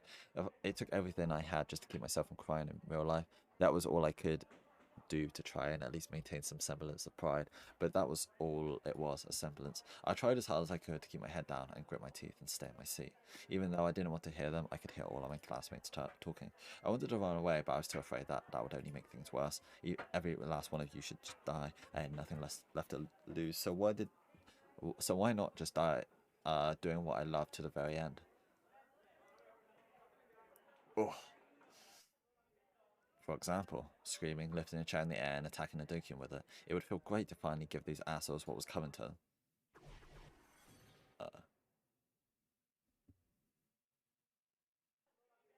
I stood up in a relaxed manner. The Dokkan bastards were still smirking at me like this, unaware of the divine judgment that was about to befall them. I casually lifted up my chair. Holding it above my head, I approached the Dokkan who had first started making fun of me. My sudden actions caused the Dokkan to freeze, grin still on his face. Oh boy. Oof.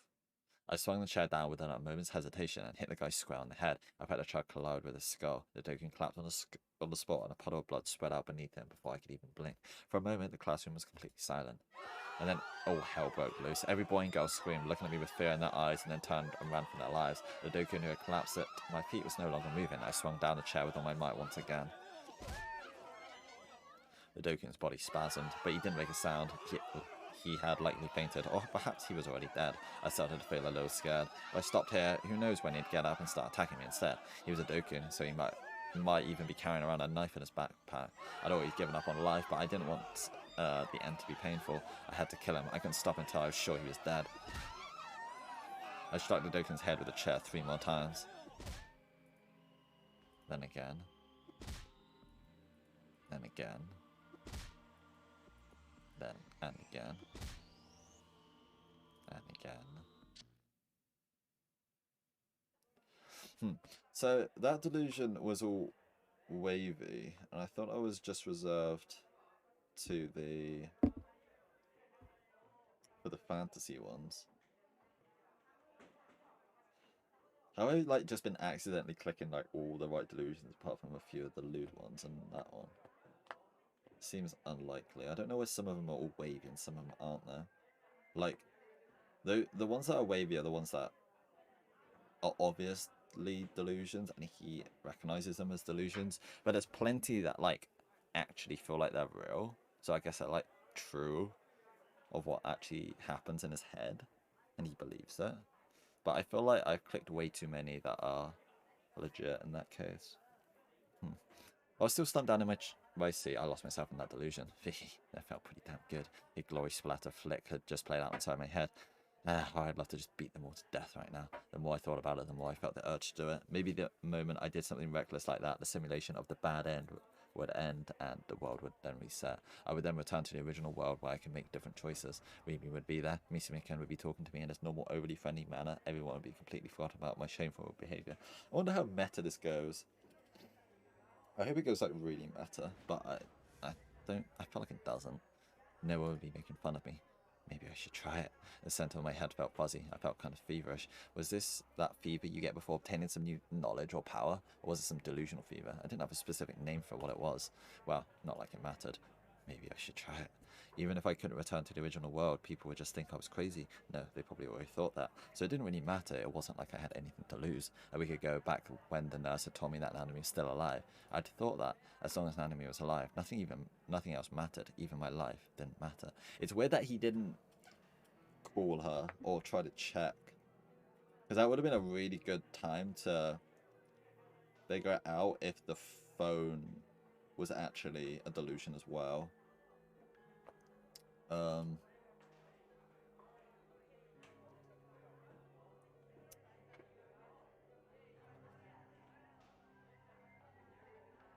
But he hasn't even like checked she's actually alive. He's just going by what the nurses said.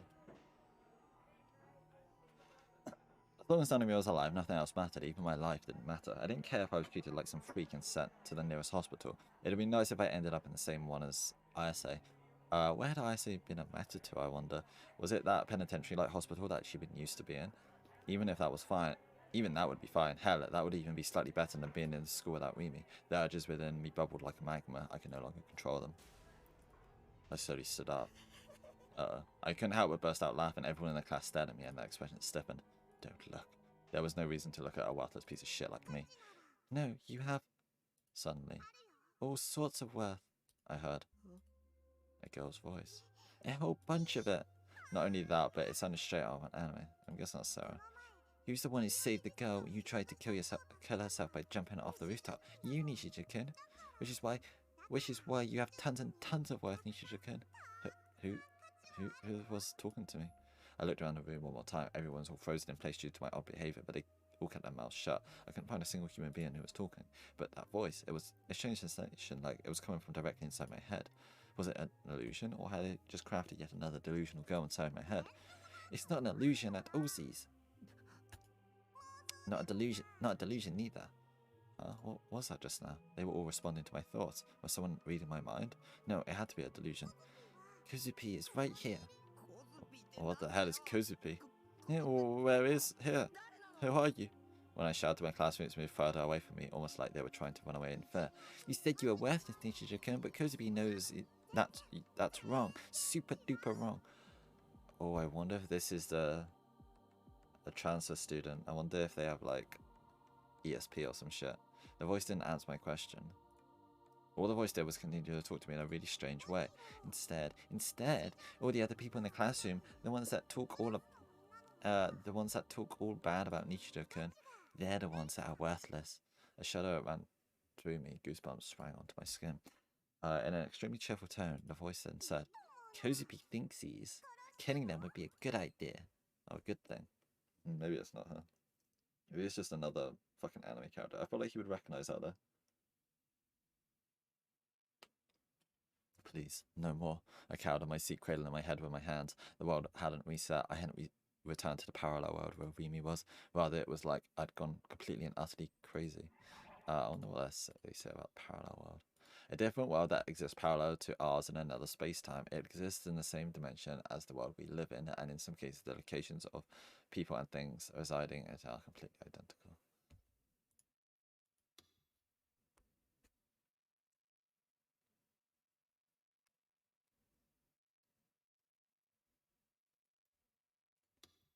Periodolia.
Rather, it was like it had gone completely and utterly crazy.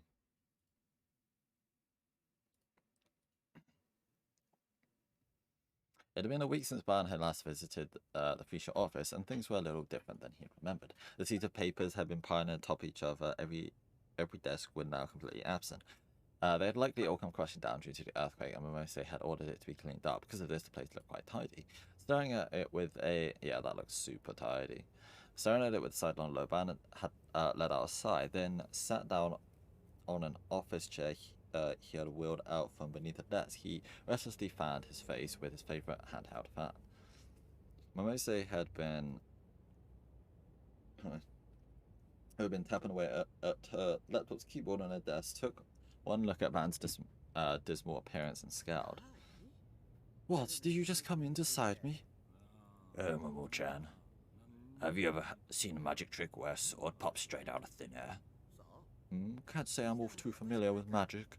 Alright, then what about teleportation? What, like something teleporting into a box? No, not quite. Then what on earth are you getting at? Are you trying to pick up some new party track? No, and you don't really need to know. It's probably got nothing to do with you. You're a real piece of work, you know that. Momose shrugged her shoulders and took a bite out of the Kintsuba pastry Ban had offered her.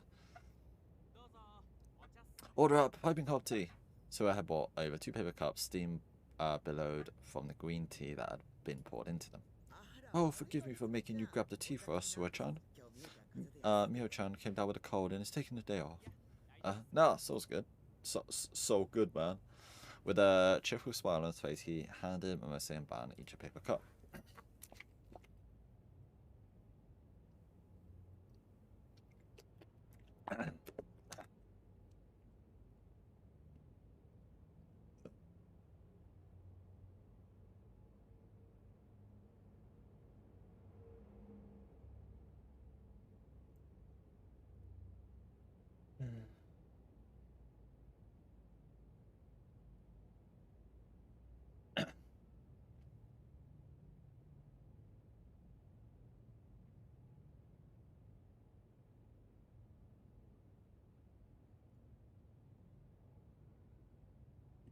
So I had been taken to the office once before by Ban when they were on another case. Ever since then, so I had come to look up to Momose as his mentor rather than his his more direct superior Ban.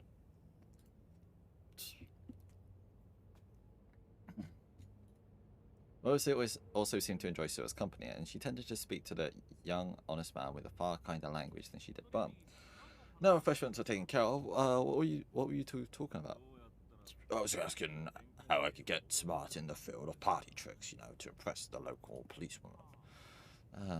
Wow, I can't believe I missed that. Suo-chan, you know you can't keep hanging around such an awful detective forever. You should really try and fix yourself up with a better superior. If you don't, your path to success will instead send you careening straight off a cliff. You make it sound like I'm dooming the kid. Yes, that's the point. If you don't like it, then try treating your job more seriously. It's certainly not for a lack of trying. Ignoring Ban's frown of disagreement, Momose held out the box of Kintsuba to Sua.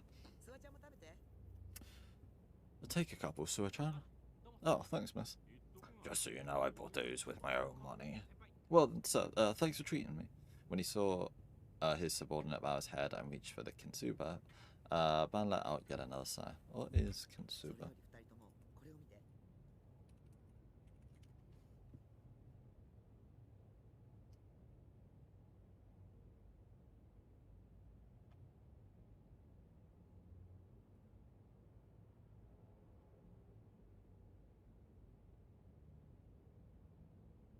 Sweet potatoes, sugar and salt, rice flour, cake flour, water, salt, sesame seeds. Huh.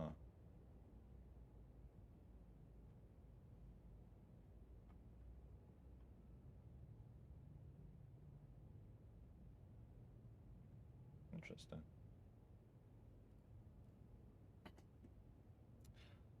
Tea time aside, I need you two to look over here. A line graph appeared on the laptop screen. It had a gentle undulating curve that rose and fell like the tide. So who had circled around behind Ban, peered at the graph and cocked his head. Well, what's with the graph? It's the G rate of the general Shibuya area over the past year. Don't you think it's odd? Aren't you the one who told us the average G rate of Shibuya is higher than the rest of the world? That's not what I'm referring to. I'm not sure if it's just my mind playing tricks on me, but I have this gut feeling that someone is manipulating the G rate. How the heck could that be possible? That was so, wasn't it? Not sure, but when I look at the graph, I just can't shake the feeling that there's something unnatural going on here. The numbers fluctuate far too much in these small increments. I went back about 10 years to investigate, and it's only been doing this for around the past 5 years or so. I think Professor Otto said something about that. What was it? Wasn't it something about the G rate's been increasing like mad over the past 6 months? Could that have something to do with it? According to Professor Otto's research, the G rate doesn't fluctuate in value as that minuscule. So you're saying that there's some kind of anomaly other than that going on, and you've got a hunch that it's man-made? But it's been 5 years, right? If it's been that long, wouldn't it make it more normal than abnormal? There's one more thing. If you examine the graph in detail, you'll notice that the G rates tend to increase every weekend. Real godsend for the businessmen who've got 2 days off a week. Doesn't help me much, though. Man, it'd be nice to have the weekends off. I haven't had a day off for 2 months now. The two dejected detectives hung their heads, to which Mercy responded with a curt shake of her own. Focus, boys, this is no time to be fooling around. Anyways, the line fluctuates at fixed intervals every week, but as soon as New Year's vacation, the Bond Festival, or other similar holidays come by, the fluctuations stop right on the dot. I can't help but think it's the will of man at play here. I suppose humans are the only ones who would have New Year's, the Bond Festival, and the like off. Plants and animals don't tend to take holidays. Maybe it's the will of the Earth. The will of the Earth? Now ain't that a good one? Even if such a thing was at play, why would the Earth be out here wishing us a Happy New Year? I wasn't being serious. If we disregard New Year's, we're left with the Bond Festival, an entirely Japanese custom. So you're saying the GE rate synchronizes with Japan's social activities? Then it makes sense that Shibuya be the same way, right? Right, and take a look here and here. Mercy first points out the center of the line graph and then to the right where the most recent date was situated. These two areas are awfully high, aren't they? The rightmost ones looks like it's setting a new record. And it's not just the past year, but the past 10 years. What are the dates? The middle one was 3 months ago. Remember the small earthquake that happened at that time? Seismic intensity 3.1, 8 people died in it, if my memory serves me right. Were they even able to pin down a specific cause of death for the victims? I don't know, did they? Ignoring the exchange between the two detectives, Mercy continued talking. As I was saying, rightmost one is from the day of the earthquake. Oh. Assume you've heard about the large-scale electromagnetic waves that would give in off on that day. I heard that through the grapevine, that all the computers in Shibuya were completely done in, but I don't know, all that tech stuff's Greek to me. Ever since the laptop I keep at home has been shot, I haven't had time to restore it. They say that earthquakes cause the electromagnetic waves, but the truth may be the complete opposite. The electromagnetic waves caused the earthquake. Whoa, they didn't say anything like that on TV or on the papers. It's only speculation on my part, but I'm still strongly considering it. I just can't help but feel that these two earthquakes are natural and that they're both man-made. Neither one of them are even remotely normal. The one from 3 months ago killed 8 people despite only being a seismic intensity 3 quake, and the one from a few days ago killed 118 people despite only being a seismic intensity 5 quake. Are you implying there's too many deaths? It's like you two were talking about earlier, the cause of deaths for the vast majority of the victims are still unclear. That's incredibly unusual. Well, I suppose so. And on top of that, there's a rumor floating around that says the sky turned completely white. Now that you mention it, once a bit of time passed, there was next to no coverage of it at all. Maybe there was some kind of pressure being placed on the media. You're kidding. Didn't we have a party? That would also be my first guess. What? Are you serious? Maybe it'd be a good idea to start looking into companies who've got links to them. Way ahead of you. Oh, God. It's been 2 hours. No surprise there, Momo-chan. You've always been quite the busy bee. So, what you got? Mercy raised her hands skyward and stretched far and wide, tilting her head slightly to the side. A satisfied pop sounded from her bones. No such luck. I've already thrown in the towel. You thrown in the towel? I'm shocked, Momo-chan. So your guess turned out to be wrong after all? Perhaps so. And I can assure you that I put in the work when it came to researching. I even placed my actual job on hold for it. But I'm at the end of my rope. I'm not sure if it's all extremely well hidden or if my guess is just wrong like Suichan suggested. For times like these, there's an ironclad rule in the detective's handbook. Attack from a different angle. Sir, do you have some idea of what might be going on? Bond stopped their hand that was fanning himself, then wet his lips with his tongue. Who do you think might benefit from the G rate being higher on weekends? I don't know. I hadn't heard any more auditory illusions, but I couldn't bear to even spend another second in the classroom, so I booked it to the restroom and hid there until afternoon class was over. The reason I hadn't immediately headed back to my base was not because of my lingering regret, but also because I still hoped that I'd see Remy. So after school, once everybody had left, I snuck back into the empty classroom, and there she was, all alone in the room, smiling at me as I walked in. Was Remy. Bishi, I've been waiting for you, Taku. Where have you been? Yeah, absolutely, this is not happening. Well, I'm ready to head home if you are. I was hoping you'd say that. This is exactly what I'd have wished for, but I was the only one in the classroom. Nobody was waiting for me. I made my way to the courtyard. It was here that Remy had told me, I'll stay by your side. But no, there was no one here. My only companions were the purple flowers in the flower bed, swaying lonesomely in the autumn breeze. I grabbed a vermilion handkerchief out of my bag, the same one Remy had given me. I sniffed it, hoping to smell her familiar floral scent, but that smell never came. I had likely washed it once before, and in the process erased every trace of her. It was just like a regular handkerchief now. The memory lingered, but Remy did not. With every part of me crying out to see her, I simply wandered around the school grounds. There really is no hope for me, is there? Holding her handkerchief to my mouth the entire time, I disgusted myself so much I felt like I was going to vomit.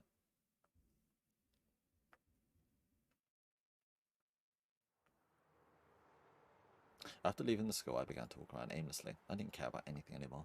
My fears about being attacked by Shogun or whoever else had completely vanished. I even found myself wishing that they would kill me. As long as it wasn't painful, I welcomed it. My mental state had been completely overtaken by depression.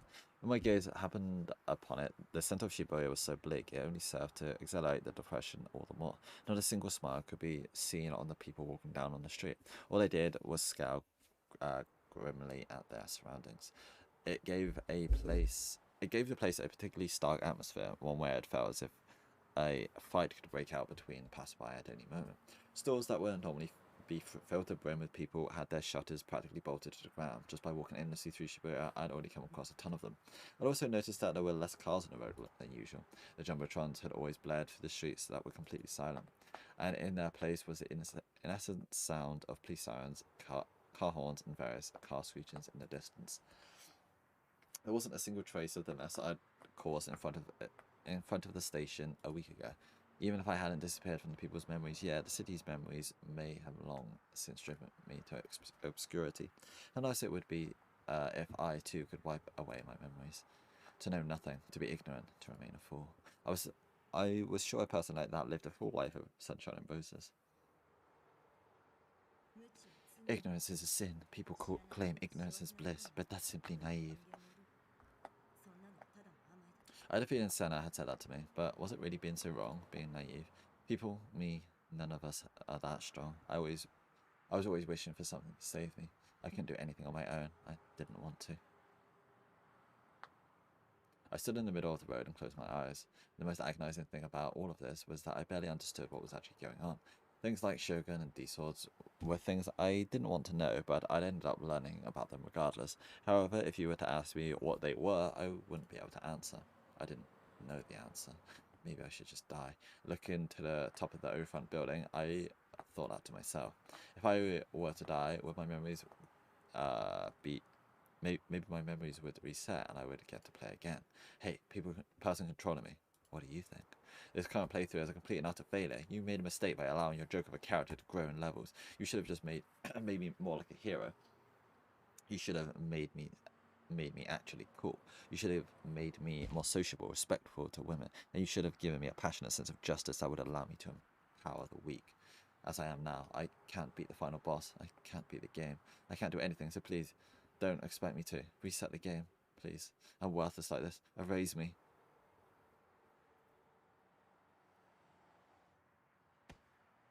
wasn't erased. Instead, I felt the impact of someone bumping into my shoulder. Hey, you're in the middle of the damn sidewalk. I thought it was just an auditory illusion. Earlier this morning, I'd heard a girl version of that line, and now it was a guy version. Who asked for that? I'd rather hear a much more motor voice, an illusion I can actually fap to later. And then again, if they were to whisper something sexy in my ear, I'd get a boner even though I was in the middle of a city. Don't ignore me, you piece of shit. You hear us, motherfucker? You're niche, you ain't you? Well, how about that? Looks like we got ourselves the fake Esper, boys. You on TV the other day, you're probably fucking loaded from the royalties. Look at people that talking to you. Look at people when they're talking to your Esper kun. I opened my eyes. There were 3 men standing all around me. All 3 of them were wearing baggy clothing, and they had gold, silver, and red hair. 2 of them had their noses and ears pierced, and the one remaining had just had his ears pierced. One of them was a Ganguro, which I thought had completely extinct before now. Yeah, there's a death-like, I thought to myself.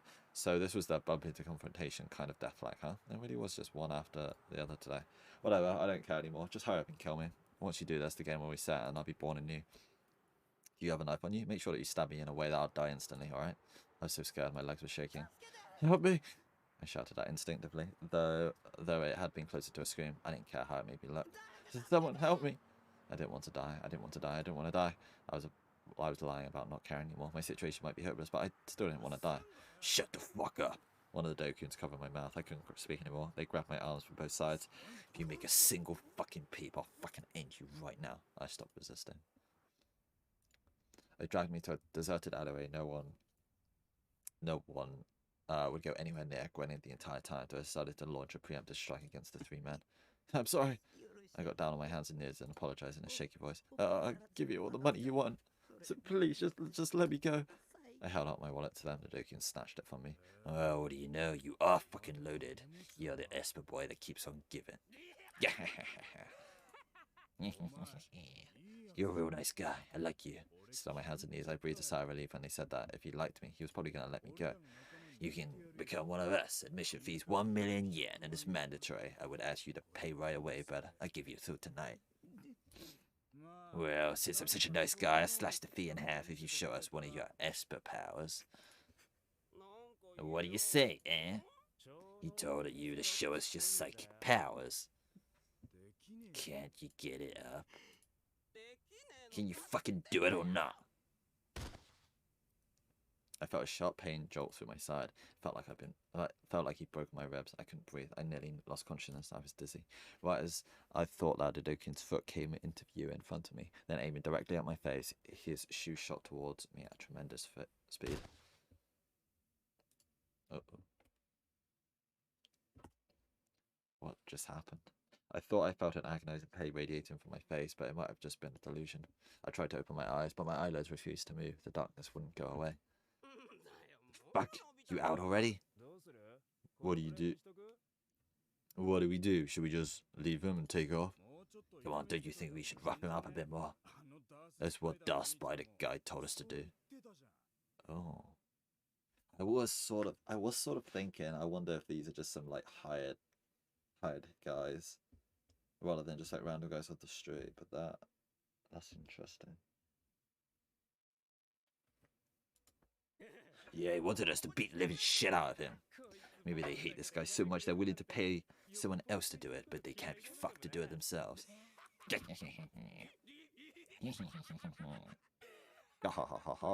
Which is why, let's keep right on going. Don't hold it against us. Oof. I'm sorry. I want to kill them. I'm sorry. I want to kill them. The sword. Yeah. Hey, the fuck you doing? This is a fucking joke, right? What is that? Hey, stop. Stop it now.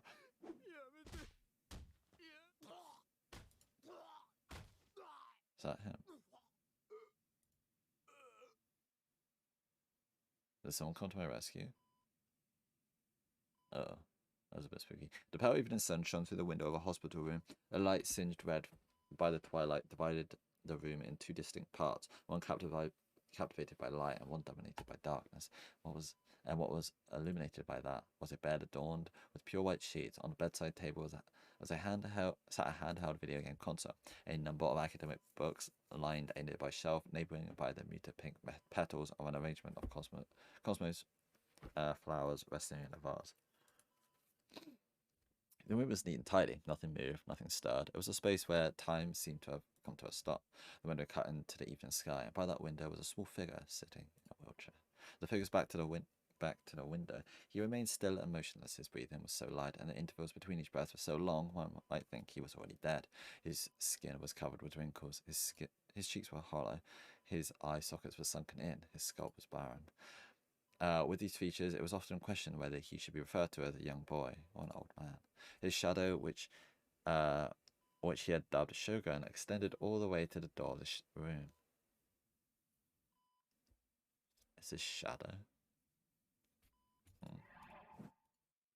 The world then moved for the first time. The door slowly opened and the figure emerged from the darkened corridor, stepping foot into the room, steeped in evening glow.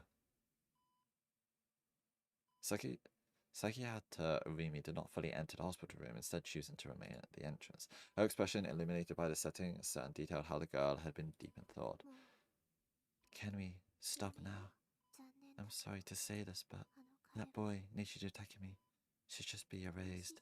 Shogun remained motionless in response to her words. Why do you think so? He's dangerous. Mimi's voice was laden with grief and sorrow. Her eyes appeared slightly moist. Can I erase him? No, you cannot. Mimi was unable to confer whether or not he was actually moving his mouth to speak. There is something he must do for me. Mimi hung her head and gently ran her fingers through her hair that draped down before her. Can you remember your dreams? Yes. Oh. I forget them as soon as I wake up. Some people can remember them, and some people can't. People who can must be real romantics. I often have very, very long dreams. They can feel like several years have passed by as I dream them. I used to have ones like that too. Or at least, I feel like I did. But that's just an illusion. In reality, dreams only take up 2 or 3 seconds of your time as you're sleeping. They're like bubbles floating to the surface of your mind. That's why you need to hurry and wake up. If you don't, then someday, Nishijo Takemi is going to kill you. Even if that were to happen, I would be at peace with it. This is a dream from which I cannot awaken. I must see it through. What the fuck? After the dream is complete, will there be anything left? Yeah, that was a bit lost on me. That was a bit cryptic. My shoulder was shaken softly. It was extremely gentle, and after just one shake, it stopped. It felt like someone was peering at my face. That's the new girl. My consciousness was slowly returning to me. As it did, the pain in my body returned along with it. The smell in my nose, it was a smell so strong it made me want to vomit. The smell of blood. I felt a tingling around my upper lip. The taste of iron spread throughout my mouth. Slowly, I opened my eyes. Yeah. I was in the same back alley as before. I was lying face down on the asphalt, and right in front of me was a small reddish-brown puddle of liquid, likely seeping out from one of the dumpsters. Grimacing at the smell invading my nostrils, I sat up. My whole body ached. My face in particular hurt like hell. It was hot and tingling, like someone had taken a lighting gasoline to it.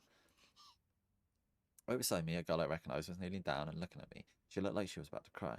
It was the transfer student, the girl who transferred into my class. What was her name again? Ushihara? Why was the student transfer here, I wondered. And then the transfer student held out something to me. It was my wallet. Why did she have it? My head still foggy, I looked around. The 3 Dokins that had attacked me earlier were now lying in a pool of blood. Oh, what the hell? It was like they had all been one-shot by some OP mob. The faces of all 3 were barely still in tan. I'm guessing that was her, and she has the sword, because that was in one of the... like in the opening video. Or the anime opening.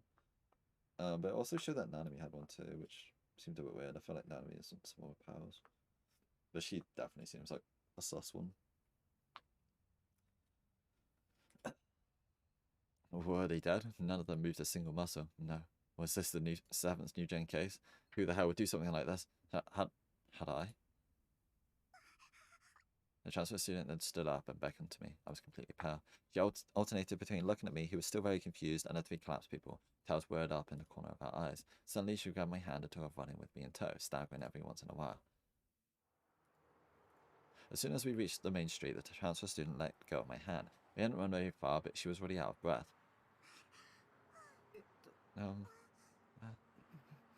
We both fell silent. Maybe the transfer student was just as bad as talking as I was. No, that didn't matter right now. What I needed to do first was figure out what the hell had happened. I'd been harassed by 3 Dokins, and then they picked a fight with me. Then I must have passed out, but how long had I been unconscious?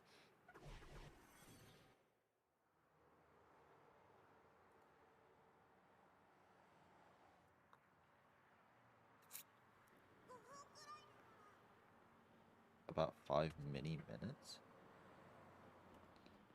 What? Yeah, she has got like powers, and she can like telekinetically talk to him. If I go good, I don't want a fucking romantic thing. I just want something like not shit.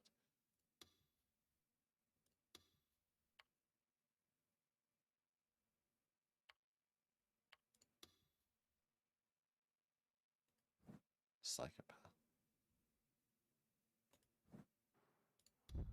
There it was. Again, I had heard it again. I thought someone I knew was nearby and was trying to talk to me, but I couldn't see anyone that fit that description. Damn it, where the hell was all these auditory illusions coming from, and why were they all happening today? It's not an illusion at all. I see. It was a delusion. Of course, that includes the bloody Dokins from earlier, too. It really isn't a delusion. It had to be a delusion. It's just like Saratan, my waifu, lives only in my head. Kuzupi doesn't remember becoming Nishizukin's waifu one itty bitty bit. Come on, you can't be fooling around with other girls, Taki. I want your eyes to be only on me, you big dum-dum. Saratan is still my wife and nothing's changed on that front. Besides, I don't have any memory of some dumb blonde character named Kozupi. Huh? Dumb blonde type? But I'm really not a hallucination or a delusion at all. Not even a little bit. And who's talking? No, it could actually be the timid transfer student standing in front of me. When I thought that, the transfer student gave me a small nod. There's no way.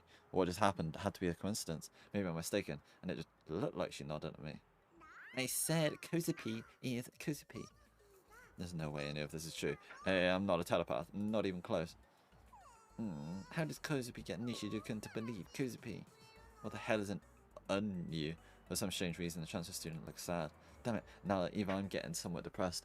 If what you say is true, Kozupi, then prove you're the transfer student. Prove? What are your measurements? Nishizukin's a pervy pervert. So you can't answer, then that means you really are just a delusion. Yippee. Problem is, Kozupi's never really measured all measurements, even never before. Well, then just give me your bust size. Just a general estimate is fine. But that's embarrassing. The conversation of what in my brain was getting way too perverted. Maybe it was time to dial it back a bit. Around 73 centimeters. It is true that a new student's chest is flat as a board, so that part's consistent at least. Incidentally, I'm partial to tally breasts too. I do not speak on behalf of him. For some reason, the transfer student's face was a deep scarlet. Her already petite body got tiny and tiny as she made herself small. This is a coincidence. It was just a coincidence that the voice and her reaction was in sync. It's not proof of anything.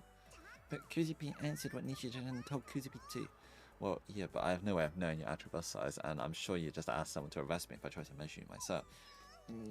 Okay, then how about your birthday? That was super easy, November 13th. Well, there's no way for me to confirm if that's true either. Hey, if I could go on a whim, go to some 3D girl I'd never spoken to before and go, hey, when's your birthday? I would have become a normie long time ago. When I thought about that, transfer student I'd been hanging in her head suddenly started fishing around in her bag. And she then pulled something out from inside it and thrusted it towards me with tears in her eyes. It was a student handbook, one that was practically brand new. Upon flipping over the cover, I saw a photo of the transfer student's name, the name Ozihara Kazue, as well as her date of birth. But out of the 3, what had really caught my attention was the date of birth written there. It was November 13th. Huh? You're kidding. Alright, I should check the name. The transfer student's name, according to the student handbook, is Ohara Kuzupi. There's no way. Yeah, that's what Kuzupi's been saying all the time since the beginning. It's Kuzupi. Could this somehow not be a delusion? This voice is... Huh? Nishida-kun, are you a Kisses?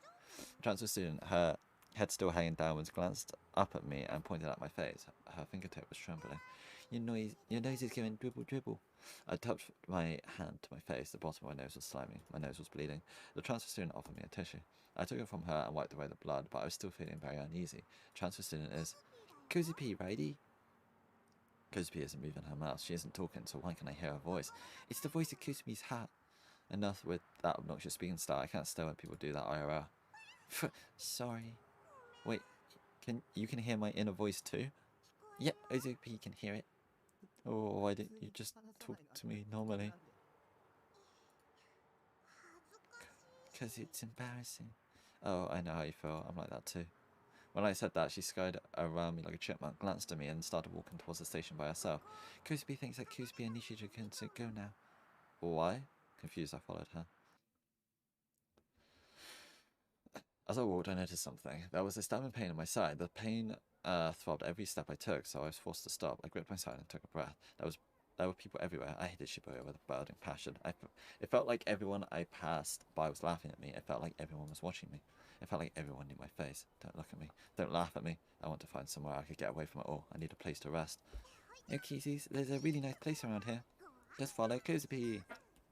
The energy in Kuzupi's voice is now a stark contrast to a few times we saw each other at school before. And even though she doesn't talk IRL, her inner voice has energy to spare, to say the least. Hey, okay, right now, Kuzupi's gonna think like a girl who's annoyed. Being able... Being able to talk to her in my head is convenient, but at the same time, it's kind of annoying. Come to think of it, I'm accepting this stuff pretty easily, despite the fact that I'm not sure how the hell it actually works. Is this really a genuine, real-life psychic power? It's just like Kuzupi thought. Kuzupi really is creepy, isn't she? Stuff like this is not normal. I'm not bothered by the fact that you're not normal. It's just that I've met all kinds of weirdos recently. But you, Kuzupi, like Scurrypy. Oh, it's all kind of funny, sure, but you're not scary. You're not Denver. If anything, I prefer this. Oh, wowsies, Kuzupi's feeling really, really happy now. As we walked, Kuzupi suddenly burst into tears. Startled, I hardly gave her back the tissue. After bowing to me many more times than she needed to, she took the tissue and wiped her tears from her eyes. Back to what I was saying earlier. It feels really weird, and also makes me feel pretty uncomfortable when people can hear everything I'm thinking. That's my honest opinion about that. Kuzupi sees. Kuzupi is sorry. But it's not because Kuzupi wants to. Kuzupi can hear people even if Kuzupi doesn't want to. And you... Is that so? It's so. Well, either way, I know you don't want to be told that by an otaku freak like me. I was right, a disgusting guy like me, who really is worthless. That's not even one teensy bit true. Just as I was about to revert to my depressed state, Kuzupi shouted at me with her in her voice. Not allowed. You're not allowed to say something like that anymore. It's just way too sad. Tears started to trickle down her face once again. Why are you crying? Do you feel sorry for me? If so, there's no reason to. I mean, look at me. I'm so utterly delusional. I create personalities inside my head and treat them like they're actually real people. For example, there's Rimi. Huh? That's... Do you mean Sakihata-san? Sakihata-san? You know her? Yeah, she's Kuzupi's classmate. And Nishikun's girlfriend. Like how she is. She's not, but Kuzupi really thought that she really was. Kuzupi really knows who Rimi is, which means Rimi is real. She isn't just a delusion. She isn't someone I made up in my head. Rimi really is real. See, I'm so happy.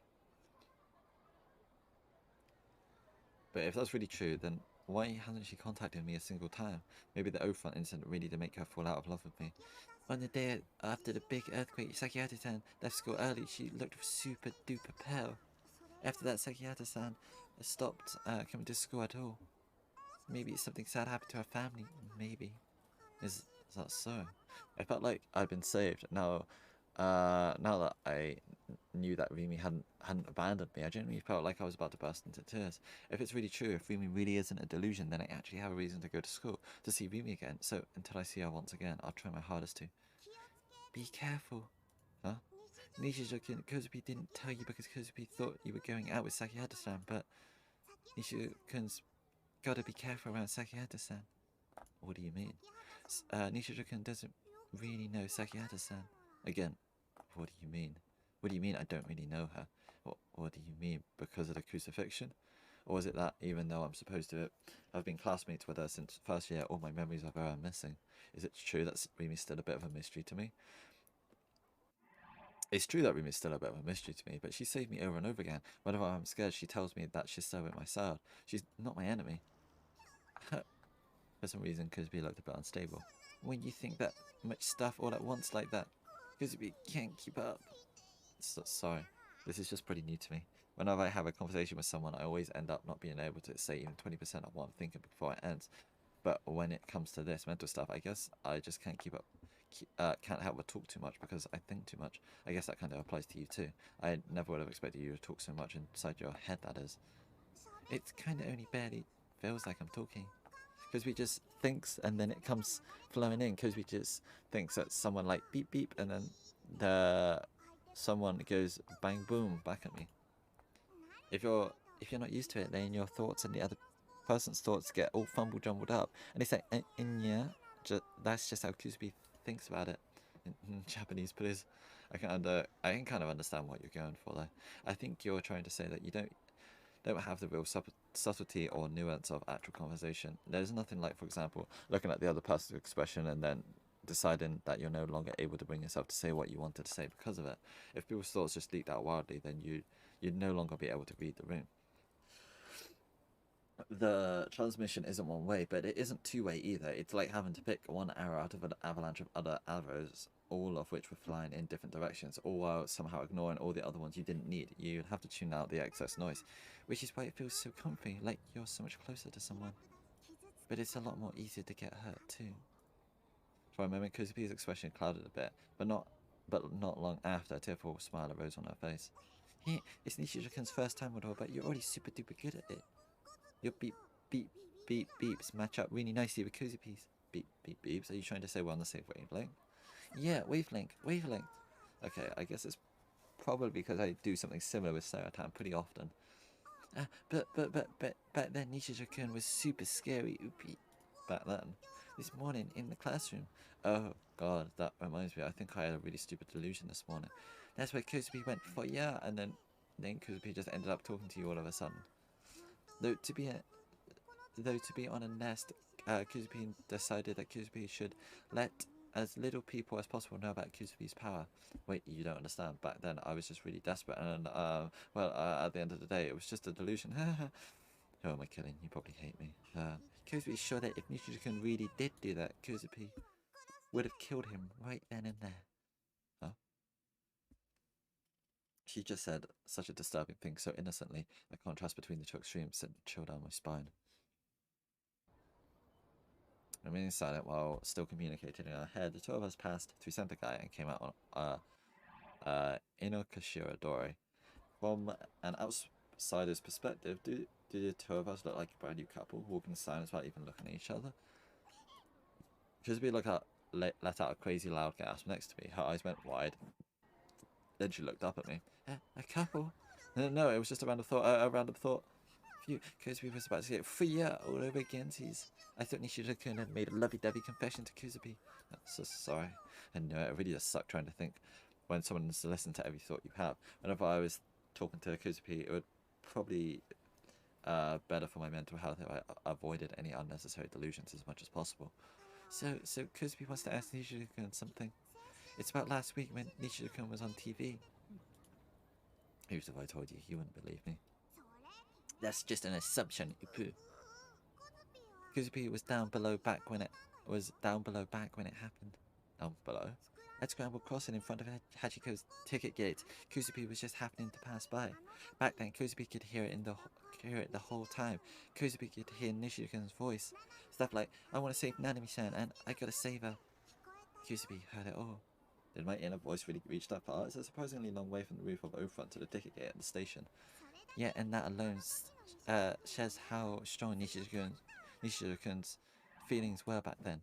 I guess Kusubi really did understand. I didn't cause such an uproar because I was planning to show off my ESP. That's why Nishizukun doesn't not have worth. Huh? That's doesn't not. But in the end, it was all pointless. I put my own life before Naname's, and at the very last second, I escaped. Kusubi stopped before the entrance to Roft, and then, while I pointed out the entrance, she looked at me. This is kind of weird.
Nothing is happening.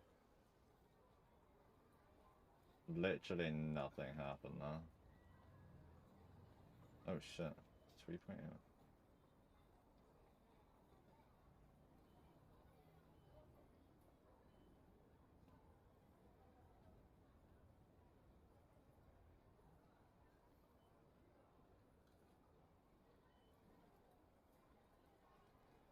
Damn.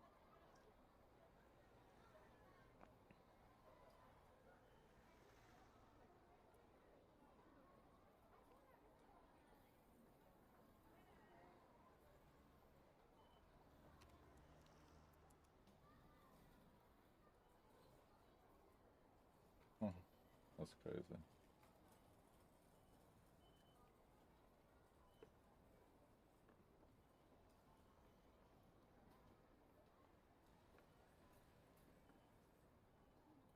Jesus Christ, he scored 30.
you go.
Frisbee stopped before the entrance to Raft, and now when I point out the entrance, she looked at me, whistling where she wanted to take me. I didn't think there was a place to rest inside Raft. It was a small cramped spot that was filled to the brim with customers. My legs were unconsciously shaking the chairs and shout I'd heard that night as scrambled crust resounded inside my head.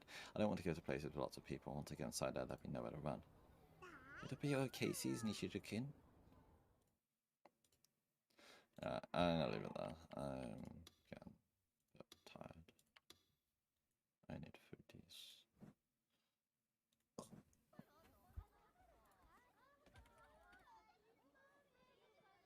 Pardon me. I think Pickle streaming. Yeah.